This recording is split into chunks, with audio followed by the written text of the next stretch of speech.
Okay, we're here. Sorry about that. Wow, 10-minute intro. That's a long one. A long one.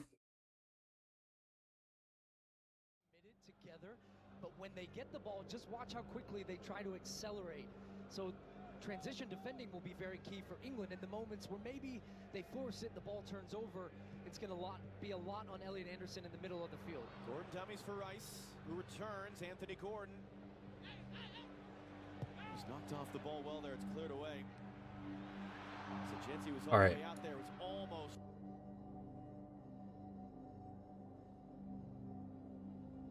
I'm going to play a little Magic on stream, which I never do, but today the Marvel set dropped. I really want to play it. Plus, it's a game I could play while watching the match real easily. Ow. I'm not.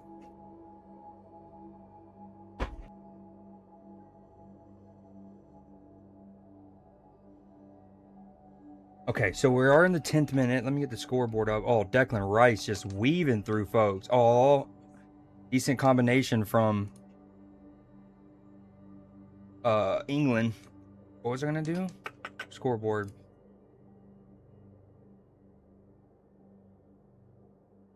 Oh, we have the NBA draft tonight too. I'll definitely watch the first 10 picks.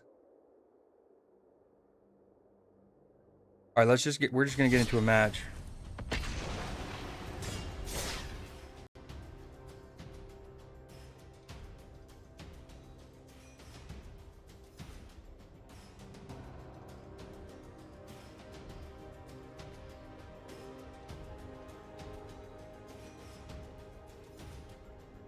Okay, I think we're chilling.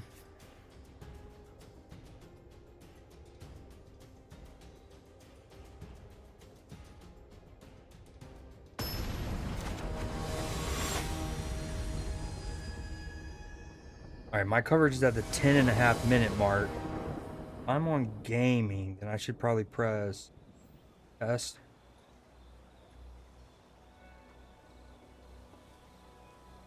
Okay, 10.5-minute mark. So I had already made this spider deck. When I first got into Magic and Arena, one of the earliest like dope Lord of the Rings cards I got was Shelob, but I didn't have many spiders in general at the time. Then a couple months later, like maybe August of last year, I had gotten enough spiders and enough changelings to sort of make a deck, but it wasn't that good. But then I kept getting more and more spiders from different sets. It got better and better. And then we've more recently added, hold on, sorry. Some of the Spider-Man and or Marvel cards that are spiders, and been pretty fun.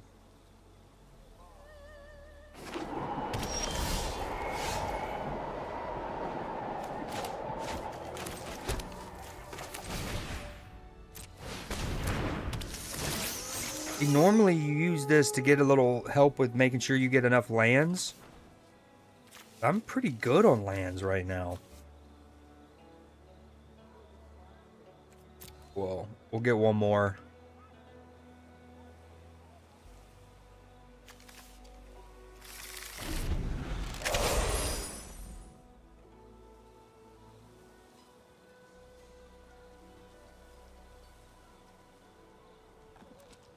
England looking good. That was a nice combination from Madueke and Reece James, it looked like. Now England are standing over a free kick. Anthony Gordon, Declan, Reece, Harry all nearby. This is okay. Like if this was a little closer, you would definitely think this would go to Reece, but create X. Green spider will reach where X is the number of creatures attacking you. Prevent all Oh, that's cool. I use it in defense. I can boop. And then I not only prevent the damage done, unless they're also a spider, but we also get little units.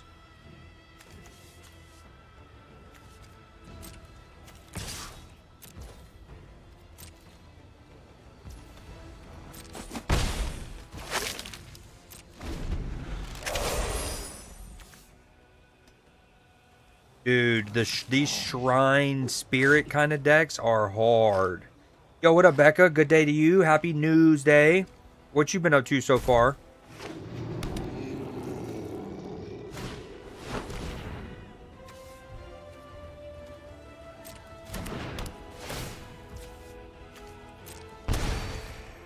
Yeah, I don't like the shrine decks. They're hard. Uh-oh.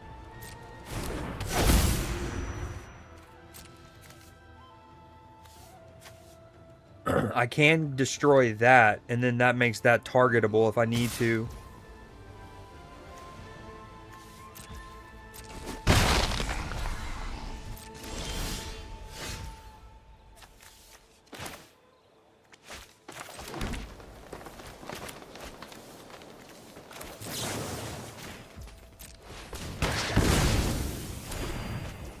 Work, but finally chilling.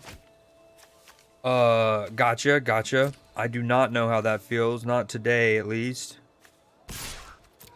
Well, I've edited some videos, but I haven't had, like, real job work.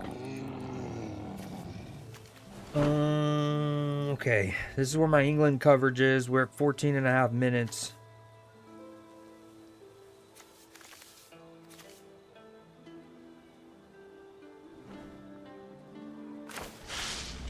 Yo, that's cool. So these spider characters have web slinging, and because he's tapped, I can actually play him for a little cheaper.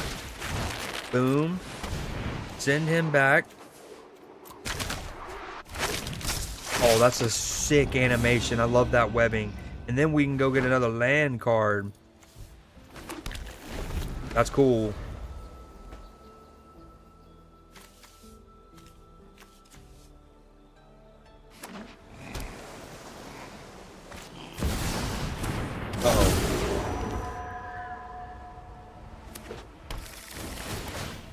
Heck yeah.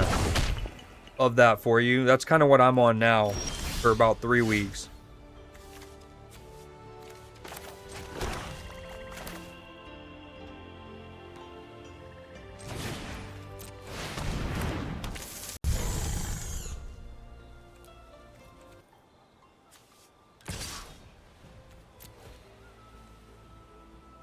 I shouldn't have done that. I forgot he has that devotee.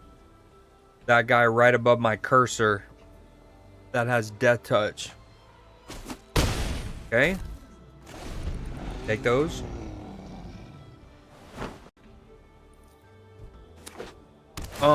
When do you go, or when does the boyfriend get in town? That's coming up, yeah.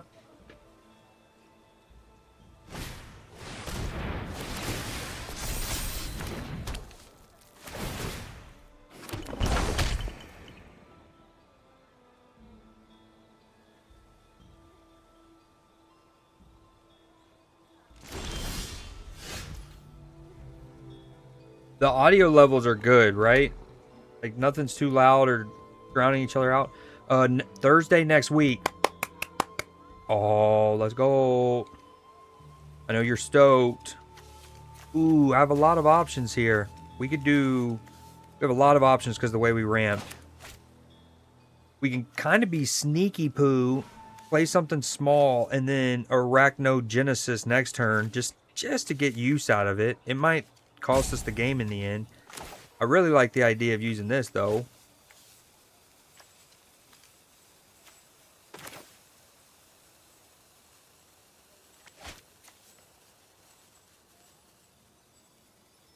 No, okay, we're gonna go here, here, here.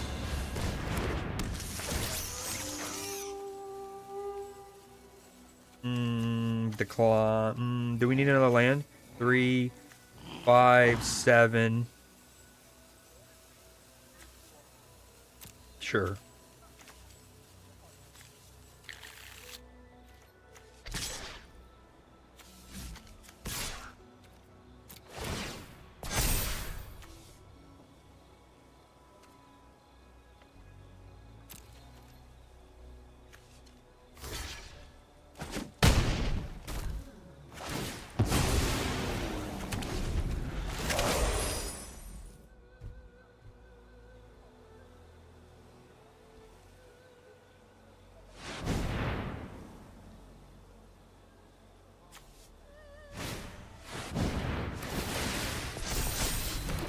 Yeah, I'm excited for you.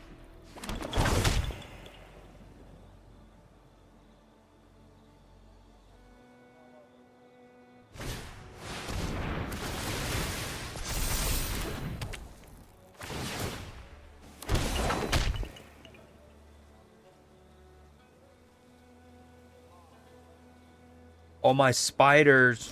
So this is my main guy, and he makes it so where all other spiders I control have death touch and ward, which makes them more of a nuisance to deal with. We're just gonna do it. Oh, I should have maybe gotten the other card.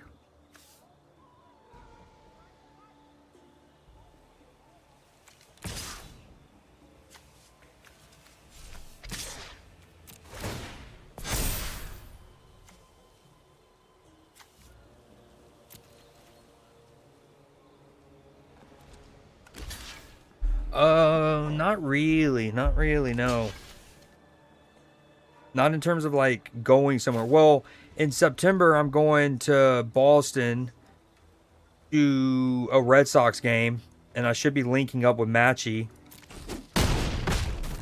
And if he wants to also maybe meet in Atlanta for a Braves game in July, but that is TBD.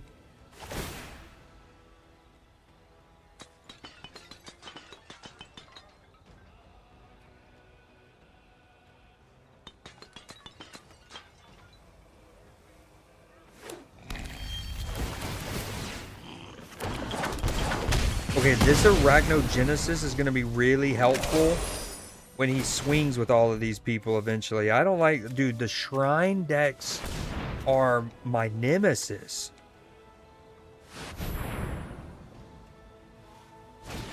Yo, I think I just realized the danger. So, obviously you have all of these World Football matches in NFL stadiums, and NFL stadiums have giant jumbotrons, massively expensive screens that they show replays and scoreboards and graphics and ads. And now obviously MLS teams play in these stadiums too, but I just got to thinking why you don't want too many of those jumbotrons in primarily like footy stadiums, because balls go up like into the crowd more, you know, uncontrollably, I should say, right? Like the American football rarely goes into the crowd. Even when extra points and field goals are happening, there's a net there. Anyways, I just had that epiphany. I'm hoping he swings next turn. I'm gonna use this. It's gonna be glorious. Oh, I can sacrifice that.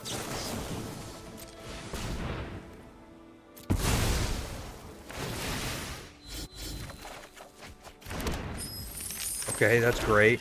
If I use this, I still have enough mana to play Arachnogenesis next turn, so that's very cool.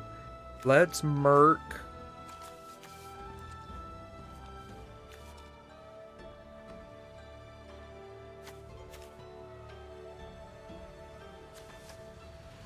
I feel like I should Merc him.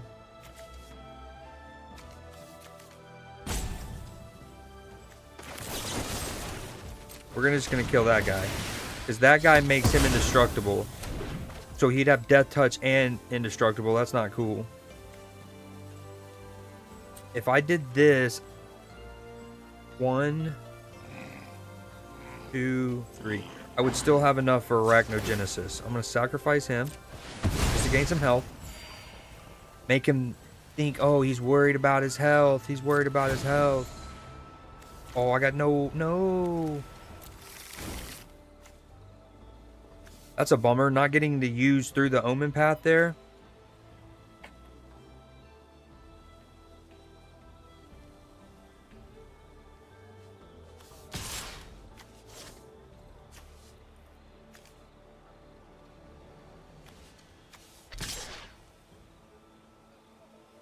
Again, I'm going to bait him on the swing here.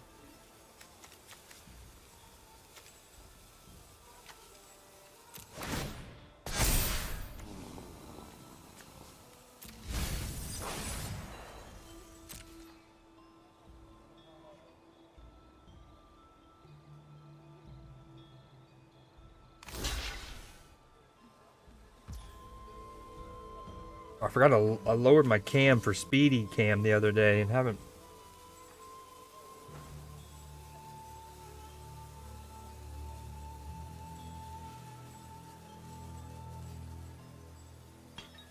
Okay, we like that.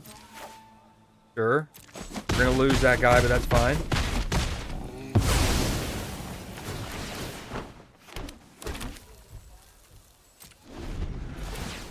Honestly, not fine, because we wanted him to swing. Like, the more people he swung with, the more spiders I would have created.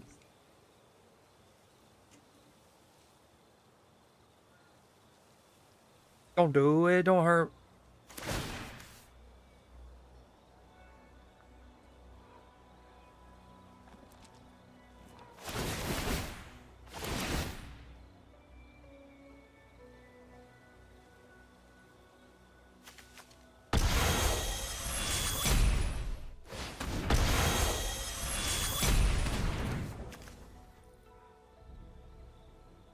Oh man, all of his shrines are triggering twice. Sadly, I can't. I think that's what's considered non-combat damage, so I couldn't play this. I think. Or like, I mean, I can play it. It wouldn't prevent this damage that's about to happen.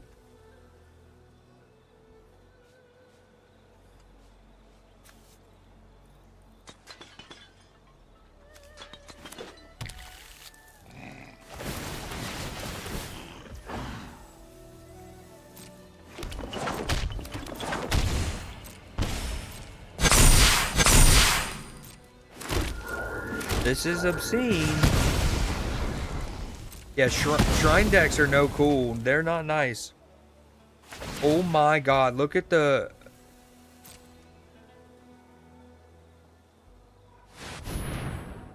My only thing, hopefully he, I guess, swings with everything. It wouldn't matter, because I don't have enough to kill him that turn, and then he kills me the ensuing turn. Wow, he's just got a lot of mana.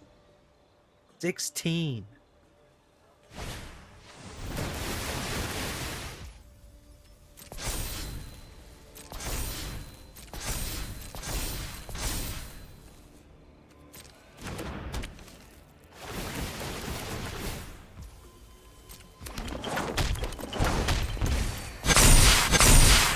Incredible. This arachnogenesis value is about to be elite. I just don't have enough to like win off of it though.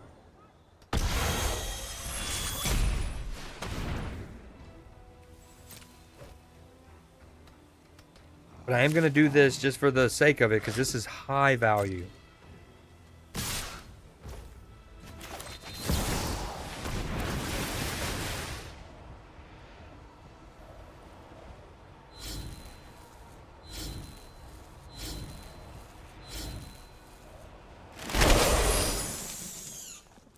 They all got death touch, baby. So now I can pick my blockers. He dies. He dies. He dies. I still lose, but he's sending a lot of juice. Oh, wait. I don't actually have to. That's great. I don't have to block all of these things because there's no combat damage. So we do want to kill his juicy guys. These all have prowess, so they're going to go down, I think. He's falling into my trap.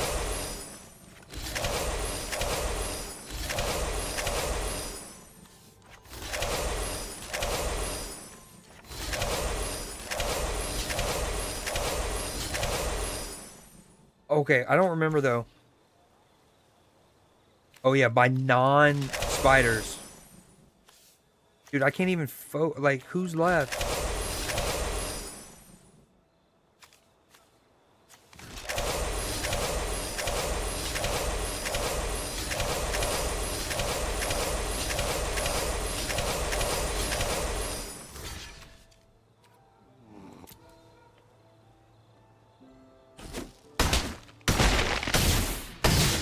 My dude, this is great. My spiders consume thee. Bye-bye. Maybe I do. Kind of, I don't know. Spiders consumed thee. That was great. Amazing use of arachnogenesis there.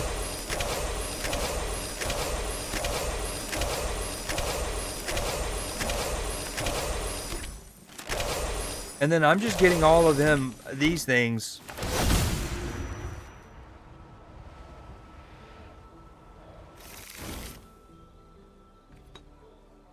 That was awesome. That was so dope.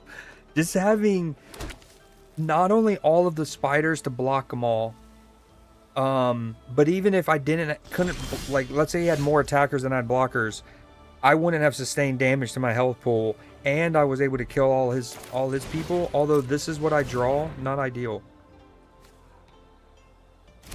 He has 20 to block me. It kind of wipes his board for now. Then he has 16 of these, though. That's the problem.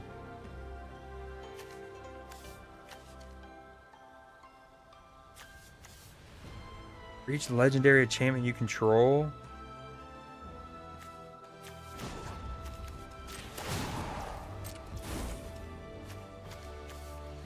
I don't even know how to play this, though.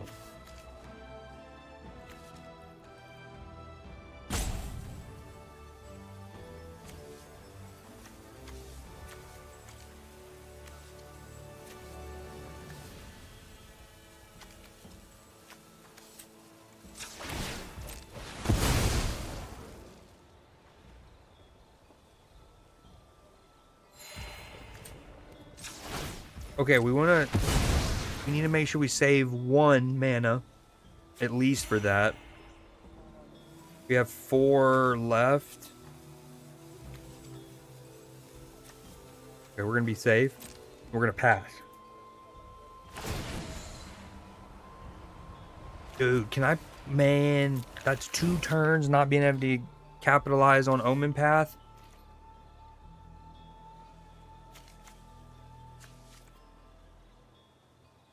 He's going to be able to tap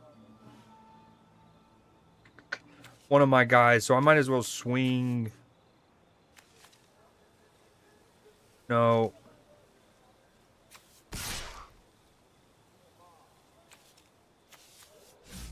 Yes, 16. 20. I have 20. He's going to tap 1.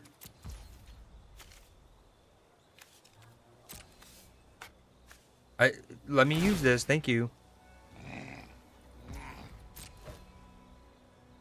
I don't know, is it gonna count these as shrines? I don't think so. Oh, wait. Technically none of them are shrines anymore. Ah. You're supposed to create me a spirit for each shrine I control, but none of them are shrines anymore once they become what they become over here.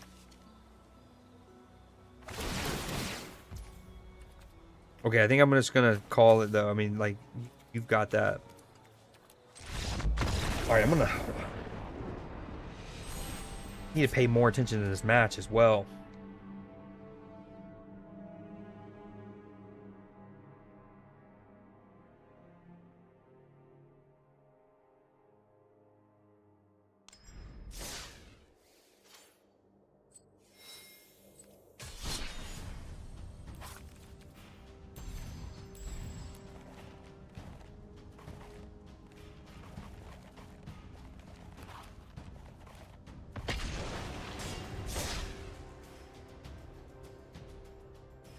Oh, England with a shot, blocked. Reece James recovers it, still with Jude. Jude recycles it. Nice switch of play, I actually like that. Out right, wide right. Madueke is actually going to bring it in. A little in swinger. Ooh, decent ball to the back post, still with England. Nope, never mind. Ghana's with it for now. Mensa, question mark? Oh, great pressing, relentless pressing from England there. Ooh, I don't know if I love that. I love starting with him in my hand. I don't like not having a red.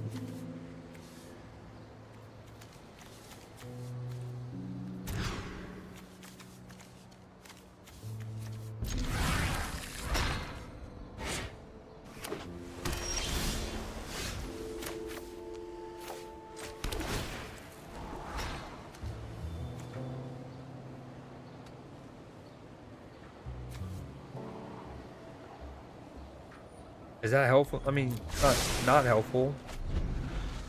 So this human deck is another one I've had since I started playing the game, or shortly after, and I slowly added to it as I got humans. And I added this Spider-Man in once they added him.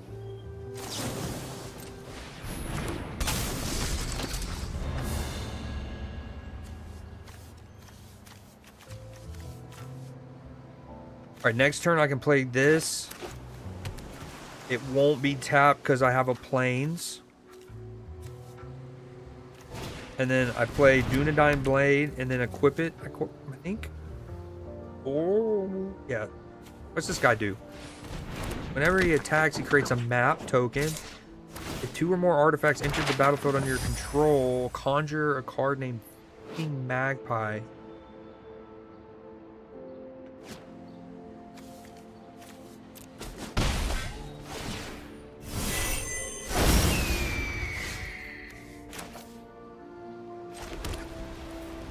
Alright. I can do that. That was the play. I can also do that. Give him double strike for the turn.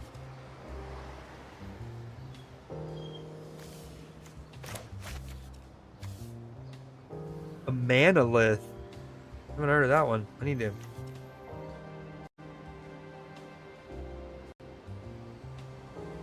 Okay.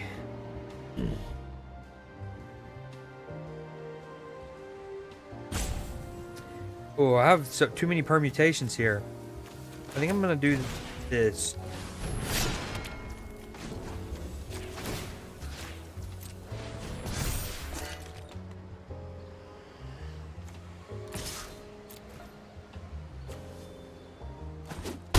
Dude, what's crazy about that is not only does it conjure that card, which is it's a good card, but conjures it onto the battlefield, not into the hand.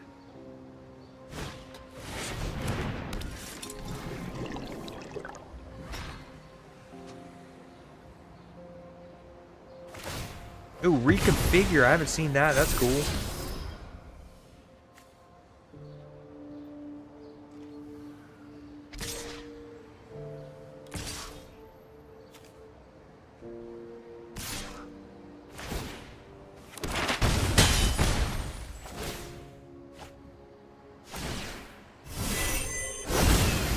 Damn, we don't like that. We don't like that. I could play Silver Sable, put a counter on Spider-Man or herself. Target gains lifelink.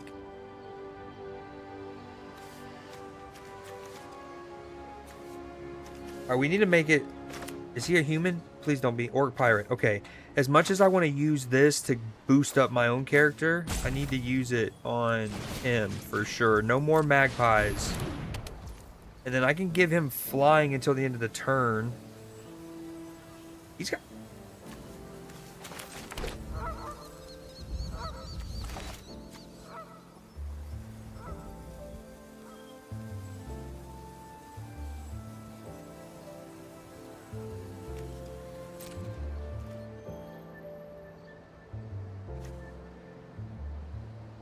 Okay, I'm gonna not swing in part because I want to learn something as still a relatively new Magic player. Is like I want to see if I can activate that ability for 1 mana to gain flying on my opponent's turn.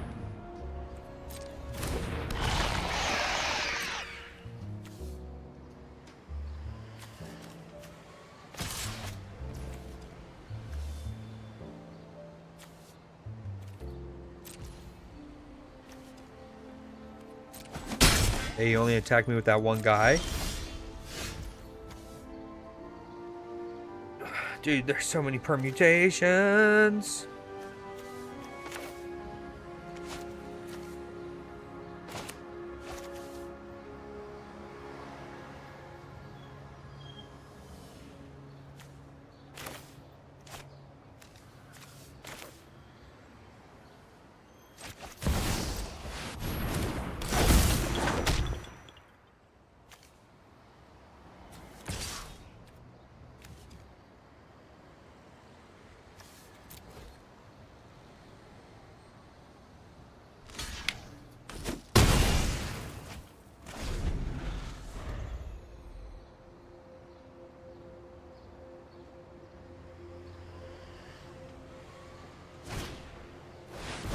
Alright, my coverage is at the 3909 mark.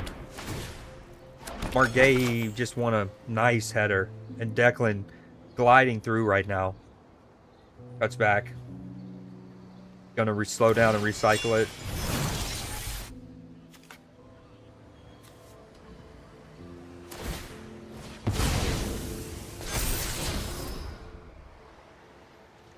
It feels so early.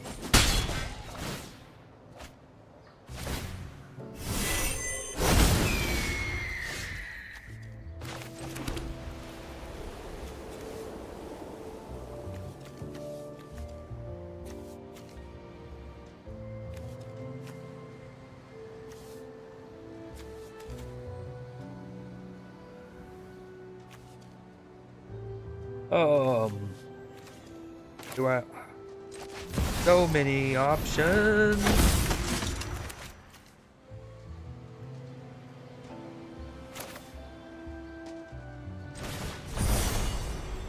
Wait, the thing is I can destroy that, or I can wait and get a couple more creatures.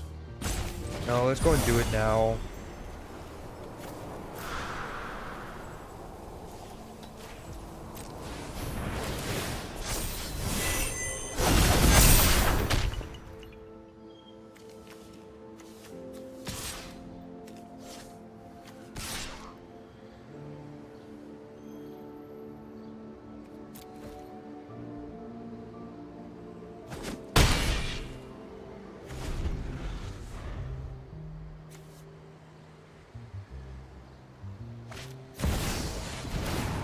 Wait, what did I just miss?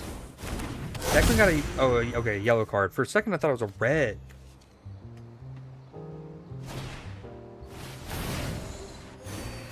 How bad is it? All right, I'm seeing a replay now. I mean, it is late. He stepped on his foot. It's probably just that. Yeah, it's yellow, nothing more. Definitely a yellow, though. Yo, this little birdie is annoying.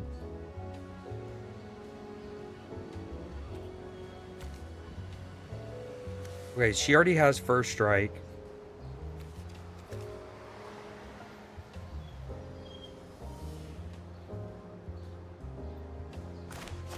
If I cast this for its warp cost, I can still cast her.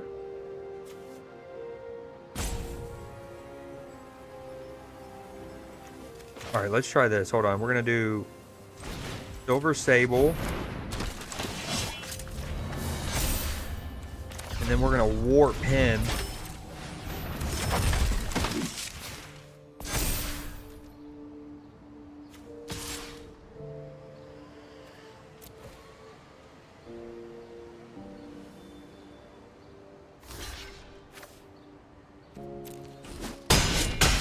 Okay, but she did combat damage to him, so now she's active. Until your next turn...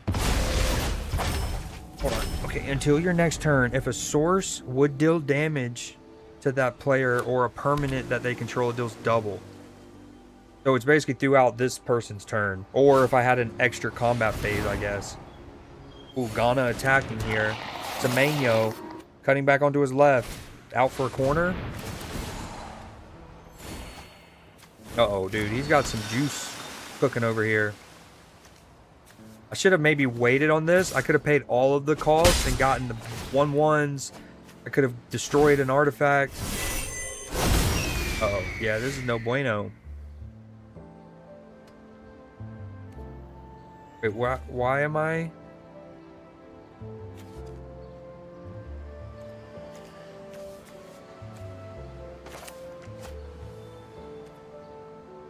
I'm wondering why I'm in this mode before I draw, but...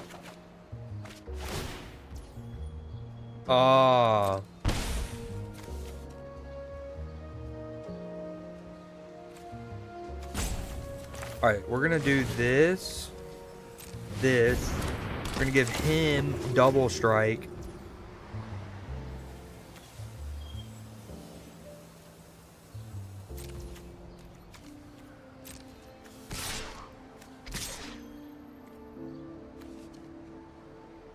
She might die, but I can give him lifelink, question mark? But honestly, that would be very, very lore accurate, and like it would be great. Silver Sable going in, launching herself, helping out Spider-Man in the end.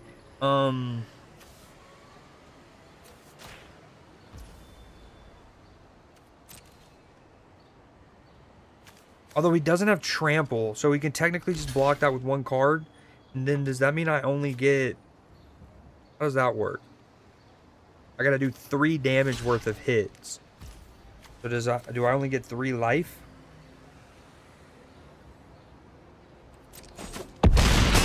Wait, she's gonna hit, so that's gonna do double damage. Double damage. Wait, no, I got 12. I got 12 life there.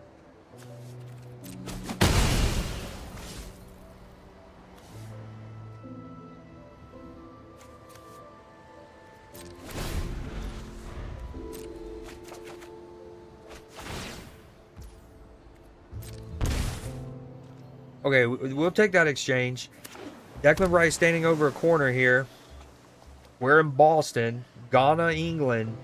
Their second group stage match in Group L. Approaching halftime, 0-0.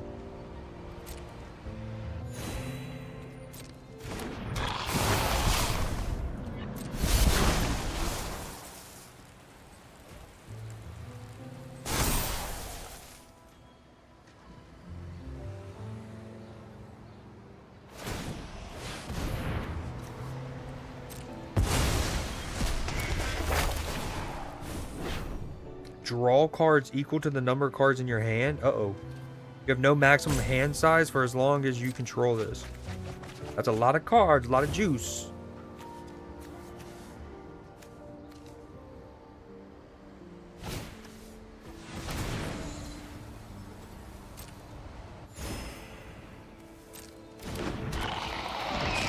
Alright, we're definitely going to have to send him flying, I think.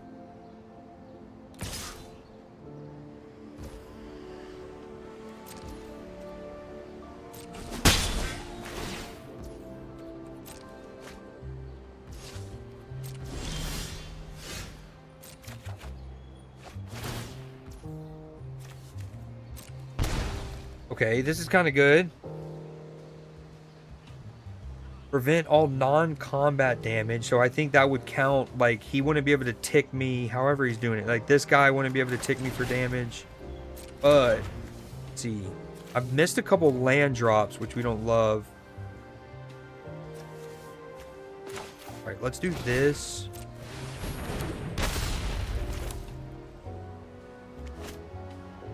I probably efficiently should play one of these.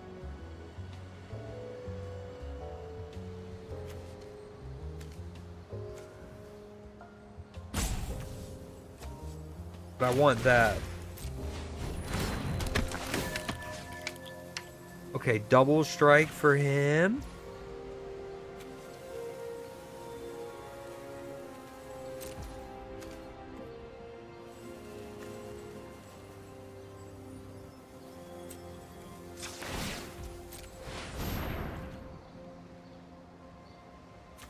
I need to attack with 3 or more creatures. Alright. I can bring him back if need be. After this turn, though, we certainly need to play this so we can get this guy actually making it useful. Oh, great block. Harry Kane in the box. Drags it onto his left. Tries to get a nice, sharp, low shot off and a lunging block. There was actually 2 there in the end ready to block that.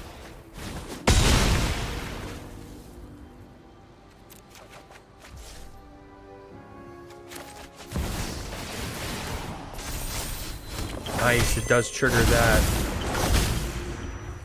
Love that.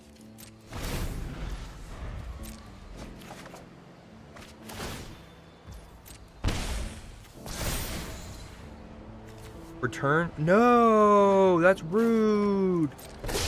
Damn, that's a huge play. I gotta replay. Man, I don't have the mana for that. Man, I was juiced up and squeezed. Okay, what's the best way I should play this going back? We'll have 3, 4, 5, 6 mana.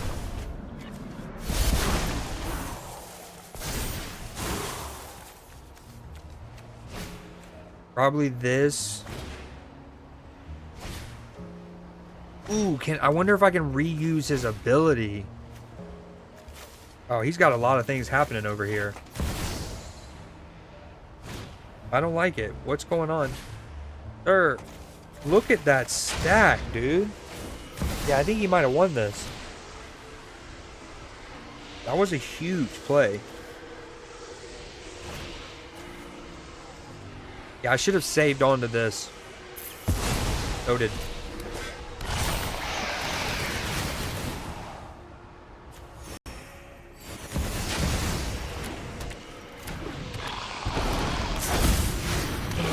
Noted. Dude, what is he doing? Okay, what a swing. Yeah, he's won. He can trigger that and just kill me. Good game. Not only did all of my stuff get picked up, he just went wide and tall, gained like 144 life. That was impressive.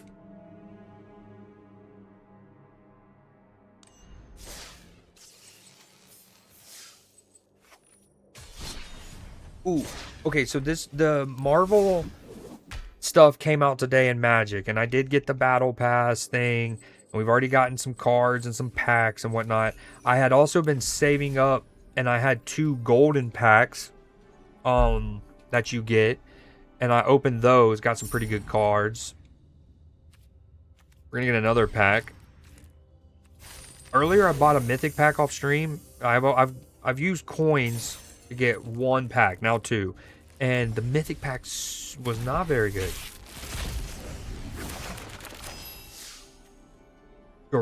Gorilla. Not that. Wow. Tigra. Ooh, that.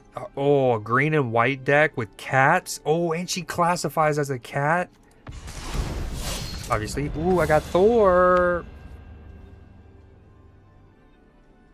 Exile target equipment instant from your graveyard. Until then, you may play that card.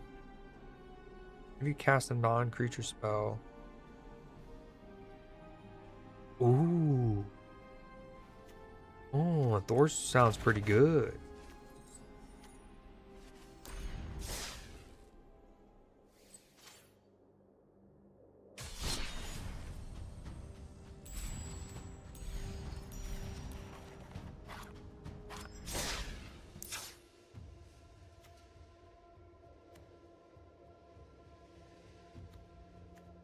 Oh, yeah, so many cards.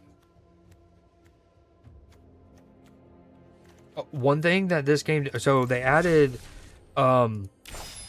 since I was, yo, what up, Pharaoh?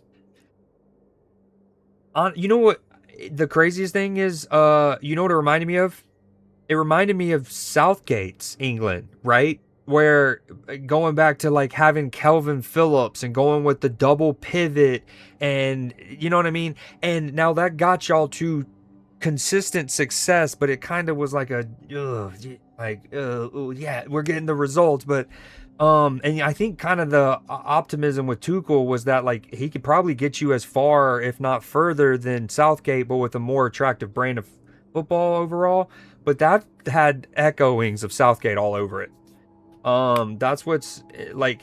The thing is, if you go back to the Euros, and I feel like what clogged y'all up, as good as he is, like he's y'all's best player, and I think at times he could be part of what makes y'all not even better.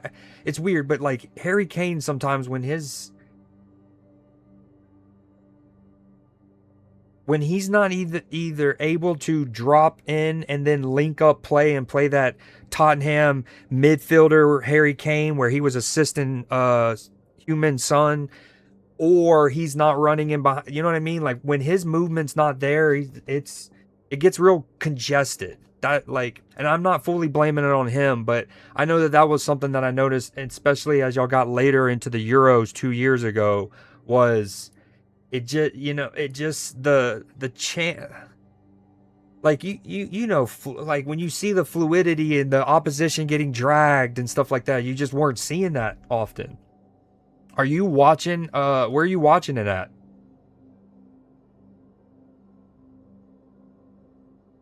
Are you at the crib? Agreed. That's another thing. Hold on, let me change the song. This is a little too. I love this song, but it's a little too.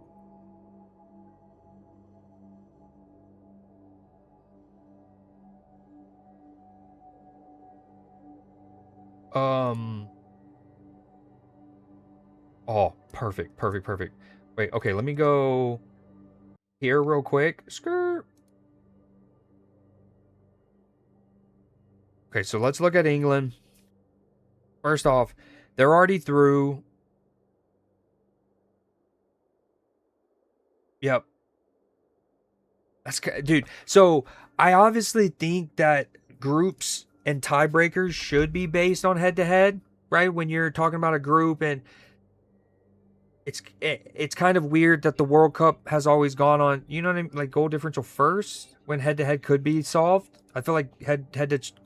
Anyways, what the World Cup pivoting to using head to head as a tiebreaker does is it one aligns the footballing community up a little bit more because it lines up with Champions League.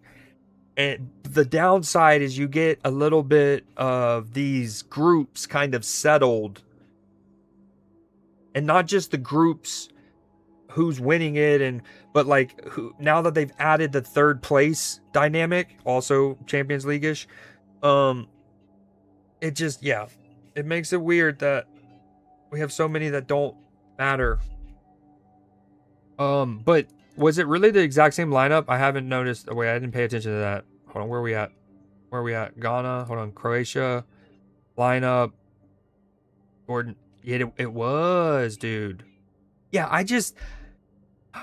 So I'm a firm believer you got to keep your spine as best as you can. Like, this is a conversation with, you know, the United States going into our third match where it's literally a meaningless game for both us and Turkey. Not meaningless. Never want to say that, because if nothing else, and I was telling this to somebody, if you're Turkiye, or how you pronounce it now, or should have always pronounced it, I should say, uh if you're their players, you still have a chance to go like score goals. So like 10 years from now, when they're like the Turkish players with the most goals, you can help, you know what I mean, or you can help when it shows countries with the most World Cup goals.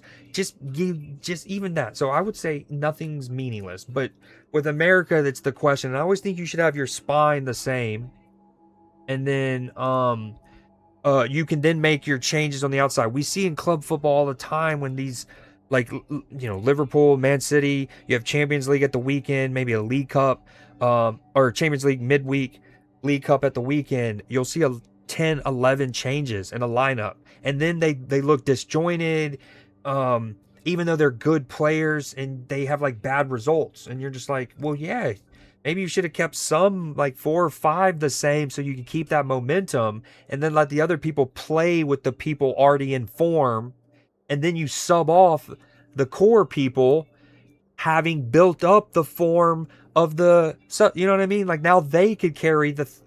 Anyways, agreed, wholeheartedly. That was for Croatia, and then Ghana. Exact same. Especially with Kane, you know, being his age. I guess it's hard to make that argument when you have 39-year-old Messi scoring 2, Ronaldo scoring 2. But Ronaldo wasn't good in the first match. Good in the second. Harry Kane was great in the first match. You know, Messi is just an anomaly. Just solo, can't stream in the bubble. What does in the bubble mean? Oh, yeah. Duh. Part of me feels like I should have known that. Hold on, are we back yet for the second half? No. Still advert.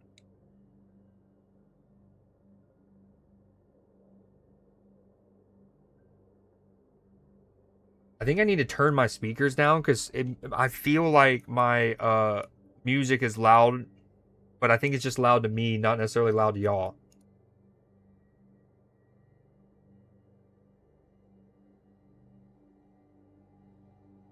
I love how this song has like a kazoo in it. Spence the only replacement. Yeah, I was gonna say I left back. Um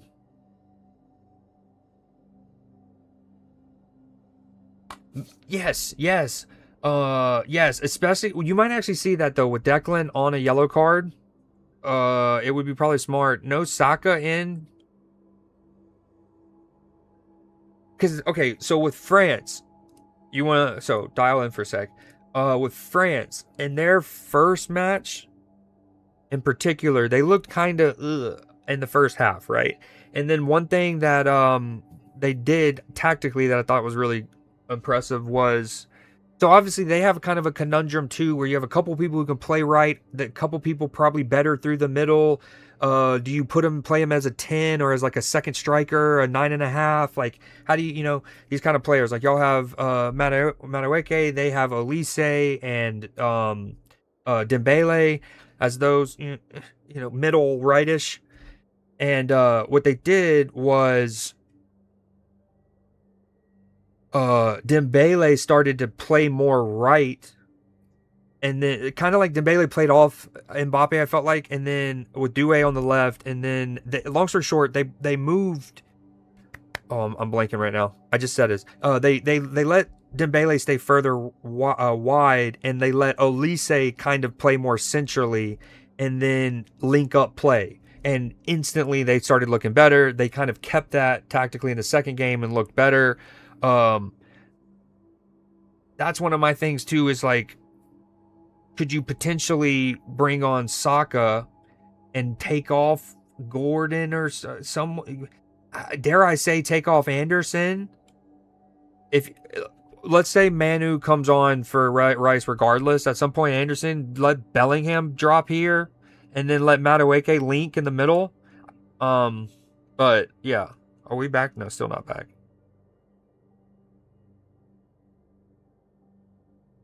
See, y'all have like, this is kind of like a headache though, right? Right-sided for the most part, but can play a 10. Left-sided, but through the middle, but can left. It's like a weird, this is gonna be a weird comparison, but in basketball we see examples where nowadays in basketball there's positionless basketball. Centers like Wemby can shoot threes. A lot of them try to dribble up the court. They have dribbles now. Point guards can be like LeBron James was a point guard, but then he kind of created the point forward. I feel like there's a sort of a degree in that in world football, where hey, we don't have many, if really any, classic chalk on the boots kind of wide player who wants to truly stay wide, and it that one, and then also be there on the same foot, right? We've seen, obviously, going back to like Robin and Ribéry, and how that whole trend of the inverted winger became common. And obviously Liverpool has benefited from that. Mohamed Salah is an inverted winger, left-footed, playing on the right. But we just don't see the like right-footed, chalk on the boot, kind of wide player, and everyone's trying to be this like hybrid, and then you lose the like specialization. And I didn't even mean to make that as like a word that I was trying to get to, but it's funny because Tuchel actually mentioned that when talking about y'all's roster that he brought, because obviously people were like, no Foden, no Cole Palmer, no Trent, and no was it Morgan Gibbs White, or did he make the squad? I think no Morgan. And he was like, well, I want specialists for certain situations, which is understandable and it's true, but also at the same time, no Harry Maguire. In terms of like, I'm not saying he should start, but if you need a goal, and I mean, there's not many better players in England that I would trust to go and win me a header off of a set piece late in the game when we need a goal than Harry Maguire. He also, he said set piece specialist. No Trent. I know Reese. You already have Reese, but like no Trent. And what was the other example? I guess, but in fairness, I think the reason he said that, and he was maybe only thinking of one example, ignoring the other ones that contradicted him a bit, but is Ivan Toney, who's a insane elite penalty taker. Oh no, Morgan Rogers. Wait, hold on. Is this the same one? No. Okay, I was right. Morgan Gibbs White, I think, is the one that people thought could have made the team. He's an elite penalty taker. So I honestly think part of him was like, I'm bringing Tony over Cole or Foden or whatever because of penalties. At the same time, it's like, no Harry Maguire. And again, I'm not, me. I don't want to advocate for a United player. All right, sorry, I haven't caught up on your chat in a while. He'll bring Saka on late when the fullbacks are tired. Same with Rashford. Agreed. No.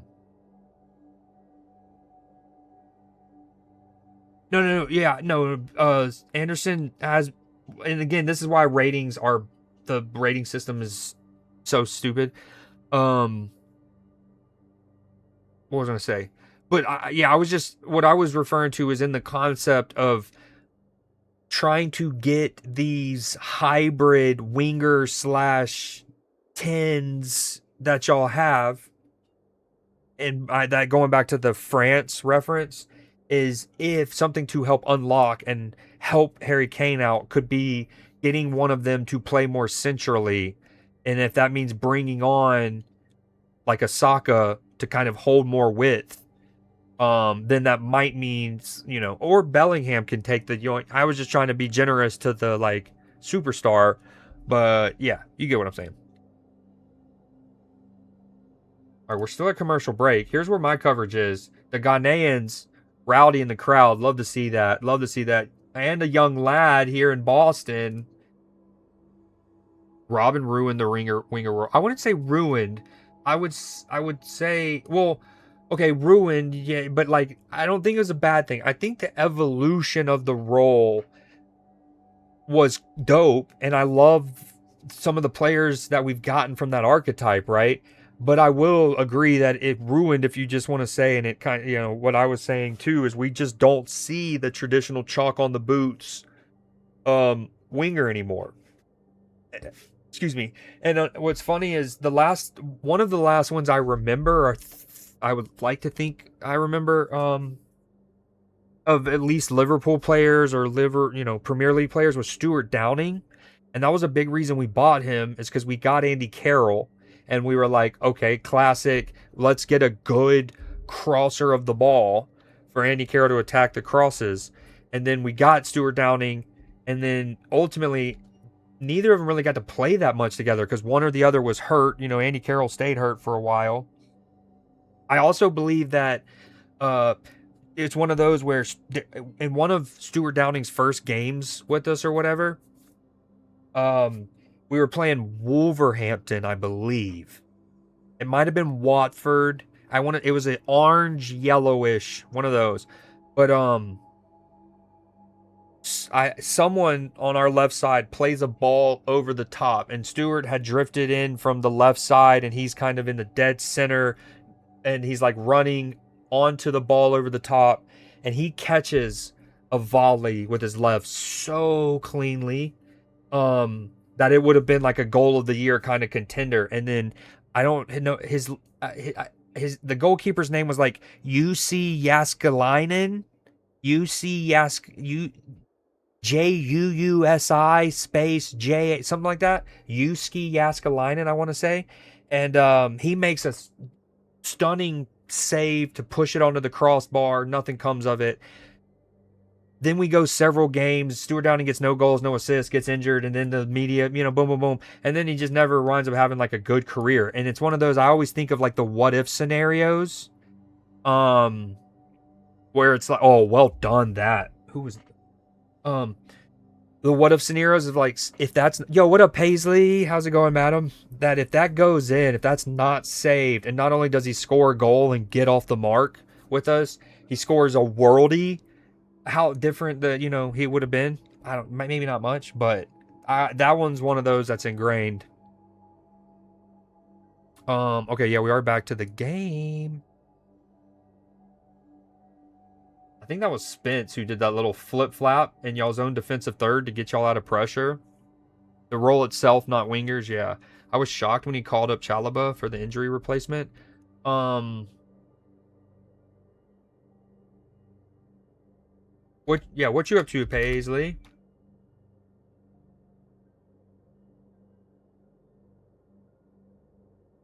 Remind me again, who did Chalaba come in for? Also, let me go back to this for now. Skirt. Dude, look at some of his numbers. Morgan Gibbs White. Again, basically green means you're in high percentile. Now, just because you're not necessarily like, not all oranges are bad. Like, you don't really care if your center mid is in orange on crosses, right? You do, that's not good. You don't want him getting dispossessed at that kind of percentile, but or that. But so many good metrics. He's one I'm surprised didn't get called up. Yeah, because everyone's talking about obviously Cole Palmer and Phil Foden because of their notoriety, but I was like, dude, I would bring Morgan Gibbs. Liver, dude, another good shout. Dude, imagine one manager says like screw the media, screw the press, screw the like wag culture and all of that. And like he makes up half of a major international squad. Oh, that's a really poor pass from I think Pansa. Who was that Vineyard back, like center back? Livramento is the one who got injured. Good tackle from Bellingham there, dude. He made that look casual as hell. What was I just talking about? A manager brings an England squad with like at least half the roster of championship, like let's say those career championship, maybe third tier, just hardened, grizzled, but can play football, right? Can play, but Englishmen, and just said screw it. I want the ones who really embody the English game and the pyramid, and you know what I mean. And watch it bring them home. We are? Hell yeah. Just settling back in after some appointments. Let's go. You're done adulting. I sadly only did one of the two main adulting things I needed to do. But the one I didn't do, I do have a couple weeks, but I didn't want to get done with it. The middle of the porn. Oh, one thing I was saying, and this is just for VOD's sake, because I know y'all in chat currently don't care. But with this new since I started playing Arena, this is the first time I've seen them add like a new category of achievements. Oh, decent chance. Ghana looking like, hey, don't go sleeping on us. I don't love those kits of theirs. Especially compared to some of the Ghana kits of old, or that we're used to.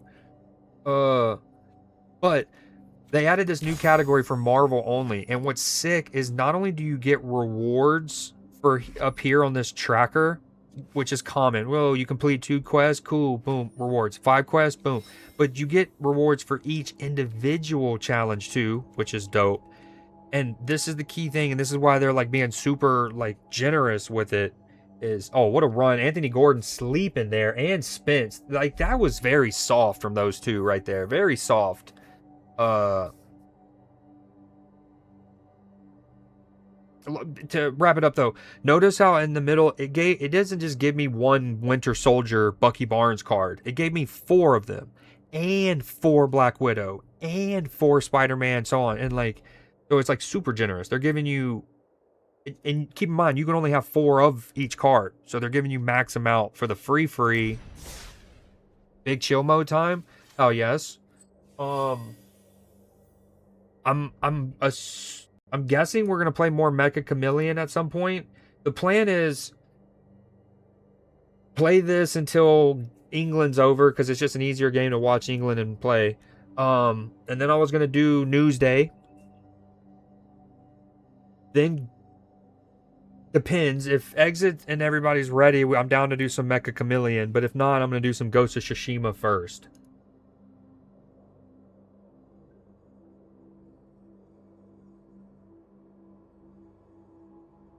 So here's one thing I will say, Pharaoh.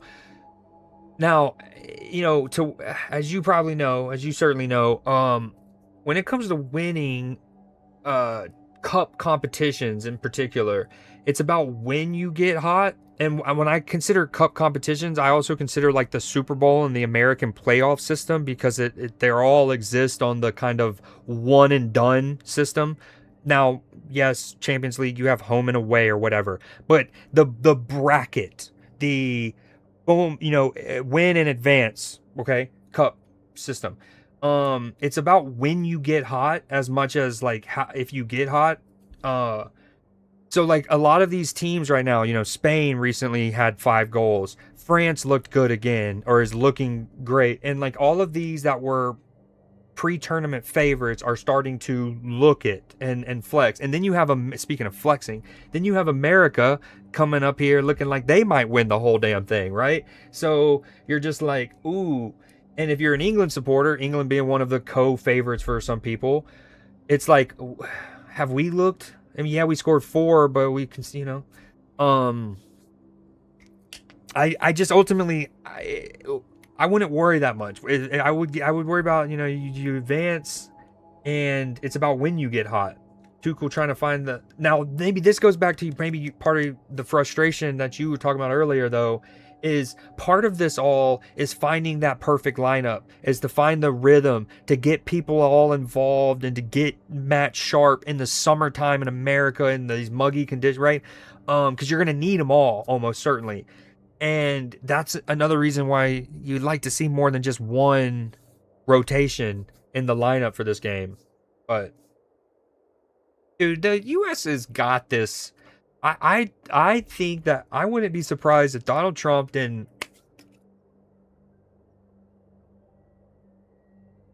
That's swiping a card. And America World Cup champs. Oh, wow. Jordan Pickford just got flattened. I can't say that I hate that. Can't say that I hate that. Yeah, I'm down for Mecha Chameleon later. Yes, that was fun. And especially if I can get better at actually, like, painting myself. Like one of the French girls. I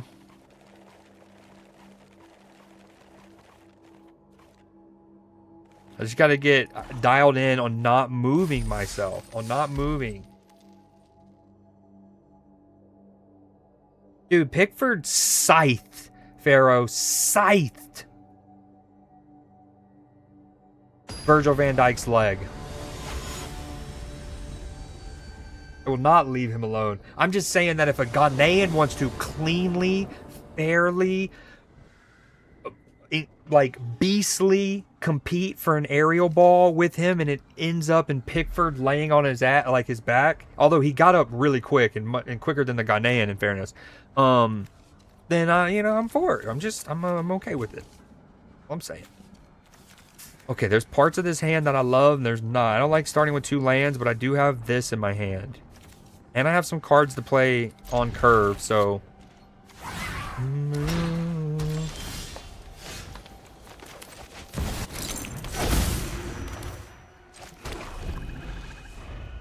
He is class for England. He's class, in fairness, he's class for Everton to be, like, he's one of those, he's like a phenomenal shot stopper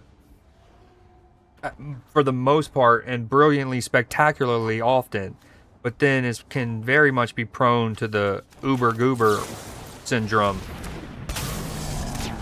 Yeah, they want it, dude. They want it, and I like them wanting it. You gotta need it. Y'all are tied.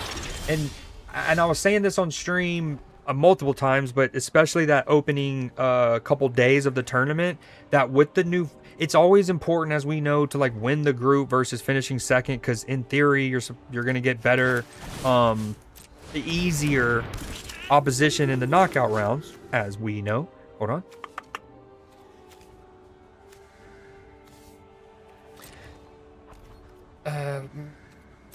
What was I going to say? But I would say with this format, it's even more paramount to win your group versus finishing second, because of how the third place team whole thing plays into it. And that's why y'all need this. Both teams gotta want it. Gotta want it. Okay, we wanna... I just don't, like, I can use this for the free, but at the same time, we don't... It's like a... Neither of these need to die. They're not... They don't... It actually helps him if he dies. He gets to draw a card. Whatever. And I missed a land drop. I can't get a land drop for a short keeper too. Dude, he's psyched. Oh. Okay, Madueke with a shot. Decent. It looked like it would probably been savable, but blocked by a Ghanaian defender. Anthony Gordon, easy tame, easy catch, easy safe, and easy catch. Super easy safe. He's doing Anthony Gordon a service there by holding that up. Good build up though. Love that flick from Bellingham outside the foot. Looked like that's how he redirected it. Oh, is it my turn?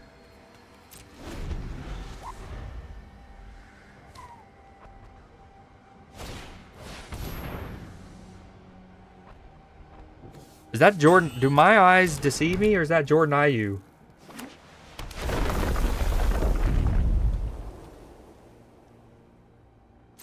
Oh, that's cool. Ooh, I need to get that card and put it in some of my decks immediately. Wow. Not only you get the +1s, but you get indestructible counter eventually. That's filthy. You don't like that. No me gusta. Alright, we're just going to kill it.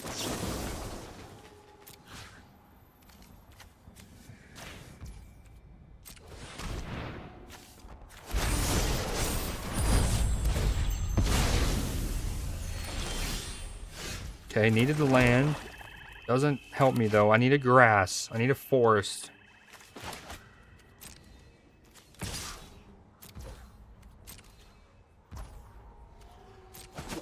Ooh. Okay, rapid there. 1-on-1 on the right. Damn, you got to take him on.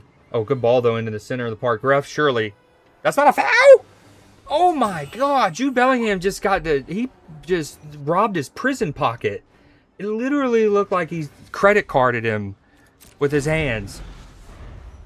I don't know if y'all have that term or what y'all would call that. But yeah. Oh, that's a great shot. This kid in the crowd, love that. Love that. Wholesome as fuck. And that's a dope little statue he has of the World Cup. First off, I felt like that Ghanaian should have taken on Spence. 1-on-1, he had acres of space. Oh, speaking of Bellingham, tries to stand one up, easily dealt with. But then he picks out a good ball in the center of the park, and then Bellingham just came and just had his way with his backside. Can I get a forest, please? What are we doing? What are we doing?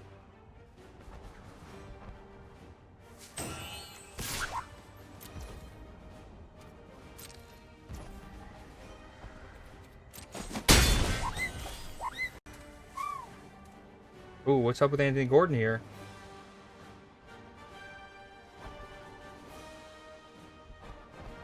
Yeah. Oh, yeah. I know he plays for Ghana. They're talking about the brother of Nico. Plays for Athletic Club. One did Spain, one did Ghana. I actually like that. I think that's a kind of a dope way to do it. Especially if, like, let's say in theory they're exactly the same skill level. Dude. Okay, we're getting out of here. I can't draw a forest to save my fucking life. Yo, Ghana was 16 fouls committed, though. When it comes to, well, it's not going to come to it. But if it came to, like, tiebreakers for whether it's group winner. Oh, England at the back post. Dude, everything that y'all have even remotely shot or headed or done anything has gone right at a Ghanaian. I mean, it just looks routinely blocked.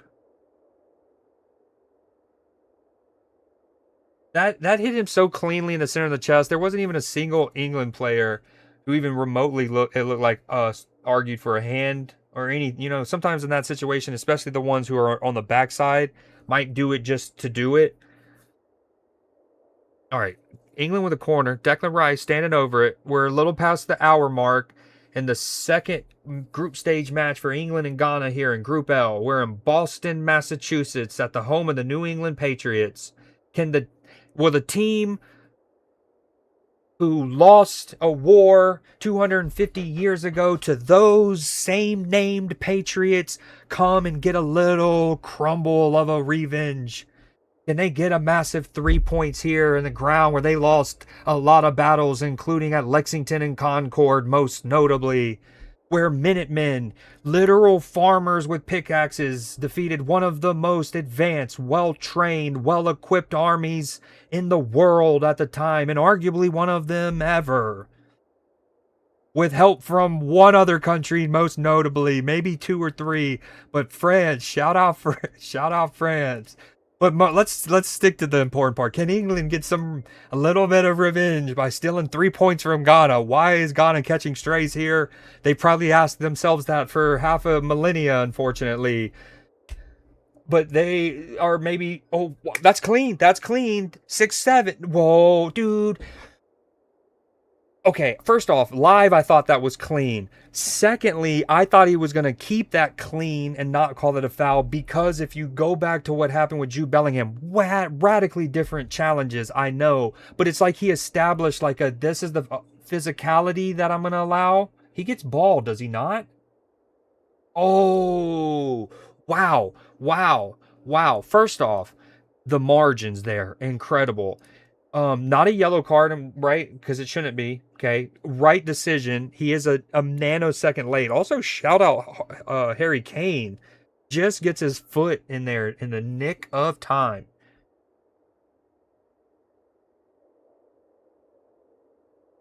All right, this is where my coverage is. 60-second.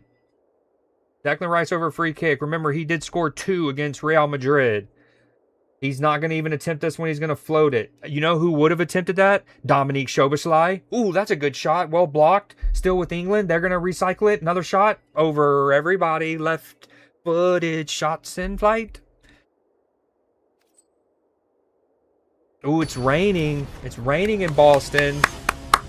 Bukayo Saka looks like he's getting stripped off, stripped down, stripped up.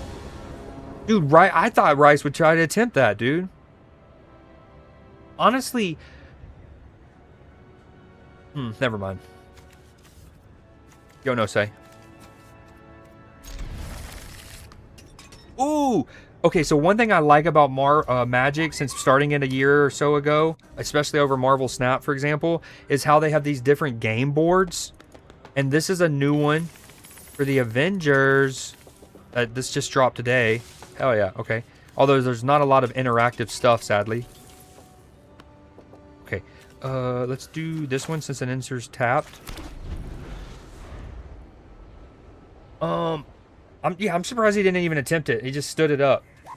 And that's another one of those where, again, I wouldn't have brought on Harry Maguire by now in that example, but later in a match, Harry Maguire can be dope. You know what's interesting? I don't know when y'all finally added it, but, for... When I started to follow the sport for a long time, y'all did not put your star above your crest. Although y'all were entitled to, having won one. But it was almost like... And again, I can't remember if you were in stream that day. We've talked about this. But, we've talked about how in leagues, a team will put it... Like Bayern Munich will put a star over their crest. But it's usually only after every 10 league titles. And so maybe y'all or England were like, nah, we're not going to do that until we got at least 3. We're too prideful for that or whatever. Regardless, I'm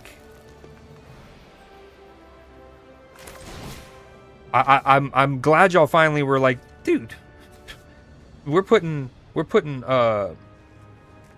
on there. Screw it. We're putting one on there. I think Uruguay, if I'm not mistaken, Uruguay has 4 on theirs. And most people might be like, well, they only have 2. But they count like the 1920. There's like they were basically 2 legitimate, officially held, competitive tournaments in like the 20s or whatever. And since there wasn't an actual World Cup, they won it. And now they're like, we're counting those. We're counting those. That was the most official kind of international tournament at the time. We're counting it. Lock it in. Not our fault. Y'all just got to be better.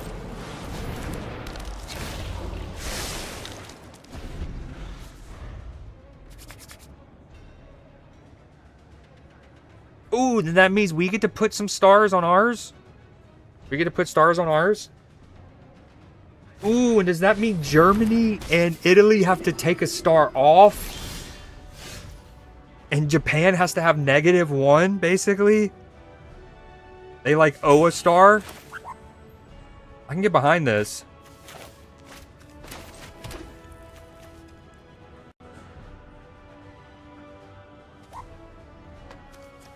All right, I think I go. I'm just since he doesn't have too much building yet. I'm gonna do this little ramp. Oh, Ghana through Jordan Pickford. That might be a foul and a like. What are they're calling a foul on the Ghana player, bro? So first off, I'm not saying a player's reputation should be the be-all end-all here, but if I'm a ref, I'm assuming Jordan Pickford is the culprit in this collision. I think he does get a touch of the ball. I'm only just now seeing this replay. Through on goal. This is a major moment here. I think you can't call... I mean, here's the thing. The Ghana player whiffs the ball.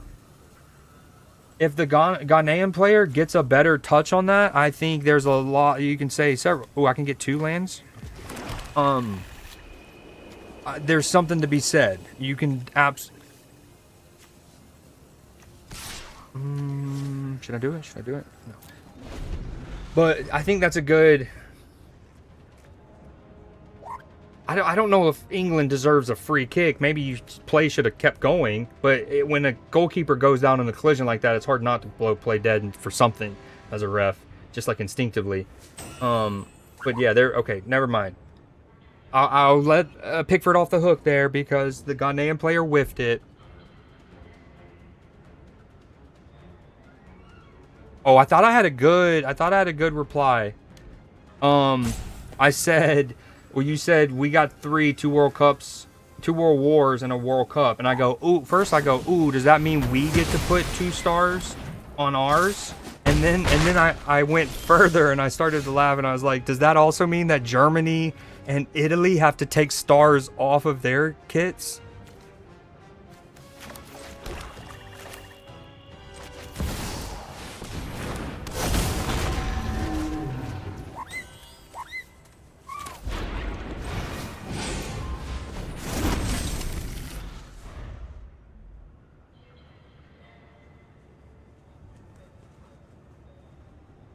All right, England with the ball right now. Slow pace, not much going on. Honestly, some of the best attacking moments, especially the second half, have been by Ghana.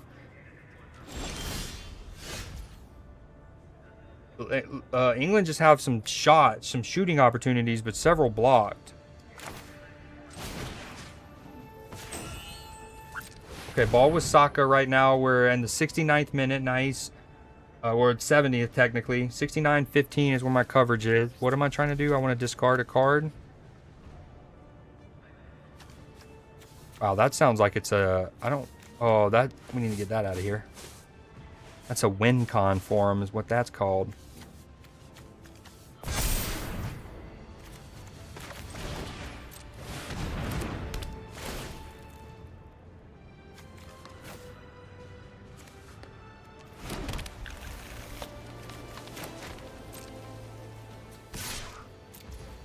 Okay, this is looking decent. I mean, he might still ramp up with all those little rabbits over here. But I have this. And then 3, 6, 9 Panty line. I can play Bahamut next game. What? Dude, why can't we, bro? You have to, what is it, like you have to win at least 1 to then get added? So like if we won 1 though, then we could go up to 3. But we have to at least win the first one, which, I mean, in about, 5 weeks, will be, you know, that'll be easy peasy.